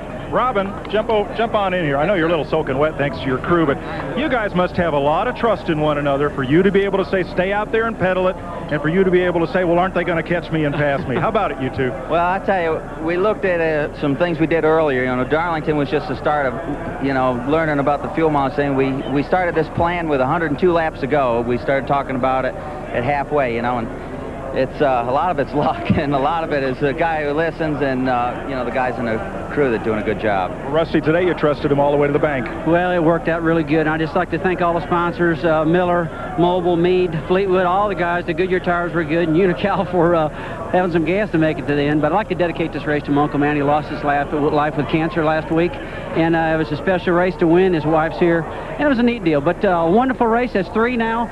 But even if we wouldn't run out of gas, this is a good top 3 car today. Gordon was strong, and you know, I don't know how strong I would have been. I was pedaling it pretty hard and let the 28 and the rest of them by me. So she's a hot rod. This is PC1. It was his first out. It was a real good car, and we won the second time out with this. So I'm proud of it. Congratulations. Let's go to Dick Bergeron. With Ernie Irvin at the gas pump, and this thing sure needs some gas, but you proved today that you can really run fast at Michigan. Well, I mean, you know, everybody else had the doubt. I mean, I didn't think there was going to be any problem. I mean, if I had remembered the wreck, I think it would be tough to come back here and race. But I didn't remember it. I mean, probably my worst problem is I drive into the corner too deep, and you know, if I was worried about the accident I had, I wouldn't be doing that. No doubt about it. Ernie Irvin is back. Ken? Alan Kawicki used to love to quote Vince Lombardi. Obstacles are what you see when you take your eyes off the goal line. Ernie Irvin didn't take his eyes off it for a moment today. Congratulations, Ernie, on a great 5th place.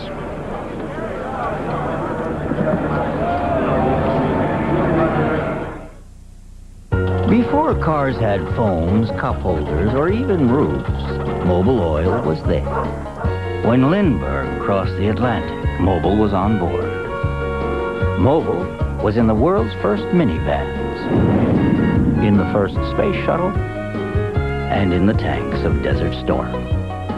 So if you think that all oils are alike, think about something. At Mobil, we've been changing oil for over 125 years. Every few years, the world gathers to witness an unparalleled sports spectacle, the Truckathlon. And to compete, you have to have a Ford Ranger 4x4, because you'll need its switch-on 4-wheel drive for truck long jump. It's 4-wheel anti-lock brakes for truck discus. And it's whopping 4-liter V6 for truck hurdle. The Ford Ranger 4x4. You can't win without one. Next event, truck pole vault. Yes! In Denton, Texas, a lot of folks who work on their cars go to AutoZone because they know they're going to find quality parts, low prices, great selection, and good people like Tom Robinson. You see, Tom's the kind of guy who really likes to help folks out. And since he's been around cars most all his life, he knows his parts, too. Oh, sure, there are other parts stores in town, but when it comes to getting the right part, the right price, and good advice from folks like Tom, there's just no place better than AutoZone. I always use my favorite steak sauce. It's tradition. Every once in a while, I'm in the mood for something different. Something thick, robust, and hearty. Yeah, all right. New A1 Thick and Hearty. The big stuff. Who do you think you are, Mr. Big Stuff?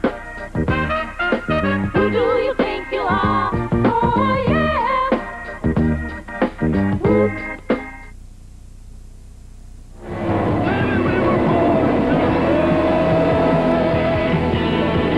Terry Labonte was born to run. He's won the Watkins Glen 200 the last 2 years. Next Sunday, he's going for 3. And CBS Sports will bring it to you live, flag-to-flag coverage of the Watkins Glen 200. That's next Sunday, starting at 12 noon Eastern. And that will be followed by the NASCAR trucks on the mile at Nazareth, Pennsylvania for 200 miles of competition. Big doubleheader. You going to be there, Baker? You bet I'm going to be there. I cannot wait. I love the trucks. Tonight on CBS begins with 60 Minutes. If his brother was president of Mexico and he got filthy rich, why should you care? Well, you probably wouldn't if they didn't use your tax money to keep the whole country afloat. 60 Minutes tonight.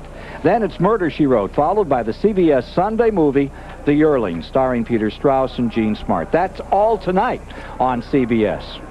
Let's go to David Hobbs. Well, I'm down in the motorhome with Dale Jarrett, broken rib, broken kneecap, and you had a fine race. That fuel cost you dearly towards the end there, but otherwise you must have been really happy with the way the afternoon went. Yeah, we had an awesome car, Todd, and the guys did a terrific job. Just hated for the people at Ford and Ford Quality Care and Ford Credit. This is a big race for us, and we were running second and just tried to cut it a little too close, I guess, and ran out of fuel. But, you know, they do a good job in the pits, and, you know, things work out. Sometimes you win that, and sometimes you don't. But we had a good race car, and that was good. Your qualifying wasn't great, but in the race you must have really got the car tweaked up and went really terrific. Was it good? Yeah, it was right from the start. I mean, we made up a lot of time in a hurry from the start, and Ernie did the same thing. We had two good cars. And I thought it might be a day for Robert Yates Racing to finish 1-2. Just wasn't quite to be, but we've got some more races to go. Awful proud of these guys and what they do. And before I forget it, I want to wish my wife happy 12th anniversary yesterday. Great 12 years. Hope we got a lot more to go. When I came in there, I said, how do you feel with those broken bones? He said, how do you think? Down to Dick Berggren. Jimmy Spencer with a great run today. Fourth, his best ever Michigan finish, best finish of the year. But, boy, at the end, you must have wanted a run with Sterling Marlin really bad. I really did, Dick, you know. And Travis kept saying, bite your tongue, let him go, let him go. And, you know, it's just a tribute to the guys they've been building me really good race cars. I can't say enough about Cecil's doing a great job in the shop with all the crew. The Fab guys build me some great race cars. Peter Gile, the guy's building great motors. Donnie just making great calls on the car. We were off a little bit all day, top 10. We struck the gas mileage right and come out with a top 5. Hi to my mother-in-law. She watches it all the time. My mom and dad, I love yous all. Thank you. And wait, my two children. And at the end, the driver was cool, and that was really important, Ken Squire. And we'll be back to take a look at the final standings on the running order today in the 28th annual Michigan 400 in a moment.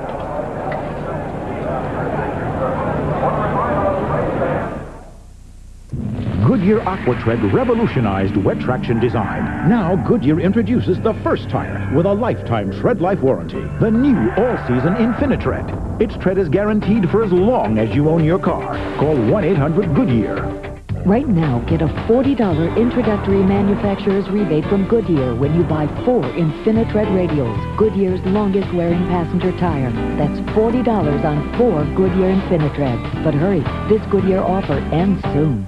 When cars raced at an awesome 5 miles per hour, Mobil Oil was there. When a race car broke 100, Mobil was in it. Mobil was in the winner of the first race across America. And since then, Mobil has been in more Indy 500 winners than any other oil in the history of Indy. So if you think that all oils are alike, think about something. At Mobil, we've been changing oil for over 125 years.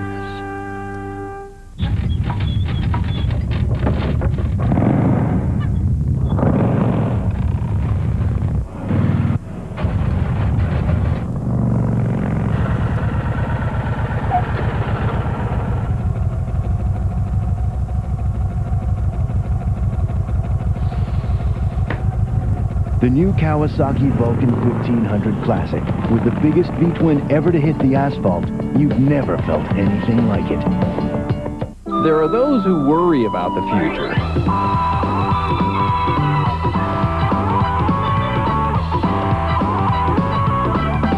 And those who don't have to. What'd you get? Chicken nugget. Chicken nugget? No. Wendy's 5-piece crispy chicken nuggets are such a great deal at 99 cents. Oh, what? Everybody's eating them. At 99 cents, you might want to order 2. Get 5 Wendy's chicken nuggets now, just 99 cents every day. CBS Sports coverage of the Michigan 400 has been sponsored by Mobil Motor Oil. At Mobil, we've been changing oil for over 125 years. Goodyear. #1 in tires. And by Kawasaki. Let the good times roll. Look at the final standings today. Rusty Wallace has established a new 400-mile record at 166 miles an hour, 6 miles over the old mark. And there you see the final standings. Great run for Ernie Irvan back there in 5th position today. What a remarkable story. The standings were scrambled a little bit there at the end. Bobby Labonte had a top 5 going. He ran out of gas. He did remain in the lead lap, though, but you'll see there that he finished in 12th position. Wally Dolan back with a good run for Bud Moore in 13th spot. Bobby Hillin right up in there. That completes the cars up in the lead lap of today's race. Todd Bodine relegated to 20th when it was over in the Bill Elliott car. Really good race all day long. Darrell Waltrip in trouble early, a couple laps down, was never able to make it up. And as you look down through here, these cars were more than 1 lap down as we got to the finish. Well, watching Rusty Wallace out here reminds me, Ned, he's of the same mold as a friend of yours and mine, the late Bobby Isaac. Brave race driver, but Wallace has said you got to be more than brave, you got to be smart to win these things, and that was part of Isaac. I always thought that was certainly true here today. Well, he was very smart. He drove a smart race. His pit crew worked out the strategy just right to get the fuel mileage that he needed. He was right up there in the top 5 most of the last half of the race at least, and as he said, he had a good handling race car, but the fuel mileage is the thing that got him the win. Fun race to do, wasn't it, buddy? Fun race, but don't forget Sterling Marlin. Had they had a caution, he was a rocket ship. He and Jeff Gordon both. That's the best part of racing. 40 guys started, and there are 39 ifs whenever they're over. So we thank you so much for being with us for this event. For Ned Jarrett, Buddy Baker, Dick Berggren, David Hobbs, and Mike Joy, Ken Squire saying so long from the Michigan International Speedway, where Rusty Wallace has won for the 3rd time in the Michigan 400. Next Sunday, CBS Sports presents a racing doubleheader. First, we'll take you to upstate New York for live flag-to-flag coverage of the Watkins Glen Grand National 200. Then it's off to Pennsylvania for the NASCAR Truck Series as we bring you live coverage of the Nazareth 200. Coming up next, final round of the FedEx St. Jude Classic live here on CBS Sports.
The 1996 Michigan 400 has been a presentation of CBS Sports.